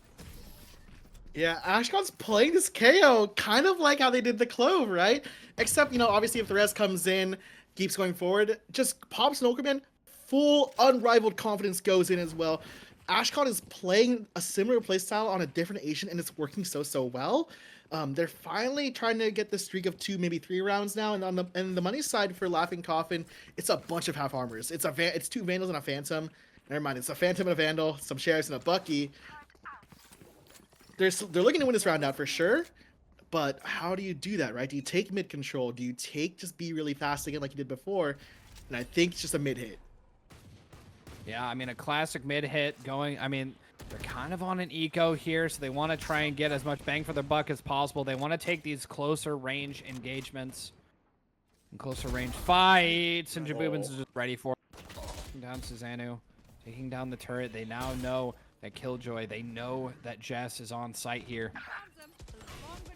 Pierre finds Ashcon as well, shutting down a lot of their counter utility. Alum falls as well. Jess trying to hold down the fort, but Noonie finds their head, and it's just down Sophia in a 1v4. That half eco has turned so far in their favor right now. Yeah, it's the opener from Jabubins, but then Pierre gets a double. It's insane, and Eternity has a flank kill incoming, unless... Oh, not the pistol. Eternity. What a shock. Oh, Sophia caught in the utility blender there. That you hate to see it. Yeah, and I think one more time for this series, I have to say the line lash. It is now 2 chances, not only for the Minion Luvrs to maybe cling back and get a couple steps closer to the moon they're looking so hard to steal for, and bring it to OT, and maybe even win out this entire map. But it's 2 more chances for Laughing Coffin to bury the Minion Luvrs into the ground, point and laugh, and say, see you in the grand finals. We're down to the last couple rounds of regulation. Deploying drone. Yeah, and it's coming down to these last few moments here. So much utility. Oh Pierre my. Turn will be the first to fall. As Lum is inching their way farther into mid. The confidence is brewing. It knows they're going to take the gunfight, and Wizard falls as well. Jabubin's trying to cling on, trying to gain some more value. And look at where Lum went. All the way into their spawn. Oh, they are contained. They're so contained. They're gonna get caught in the blender here, Jabubins. I'm not sure if Jabubins is aware of how Uh-oh. far Luvrs moved up, Oh, and no. barely able for Nooney to defend that. And as Ashcon is all the way up in Cat as well. Scanning ahead. Our observer 2v3. making a great point. Who checks that? Who checks flank this early into the round from their spawn? I don't know. Nooney's got some crazy game sense. It's a 2v3. Jabubins could get the ult here with the bomb plant or a kill here onto Jess. He might where they might be approaching to on this B site. But If they oh no, can they're take out separating. Jess, they can take out Jess. I mean, they're going for a bit of a crunch here, but if they can take out Jess. Jabubins isn't hard checking this. No, we're not checking this. 10 seconds left. Nooney. Spike planted. My ult is ready. Jabubins left alone in a 1v3. Make that 1v2. Make that 1v1. Jabubins Revealing single-handedly bringing it into a plausible location here. Ashcon, last one left standing to bring all hope. And no, it's not going to be enough, Jabubins, with a crazy clutch in a 1v3 to bring Ascent to a close and win Laughing Coffin, their second map of the series. Laughing Coffin is moving on.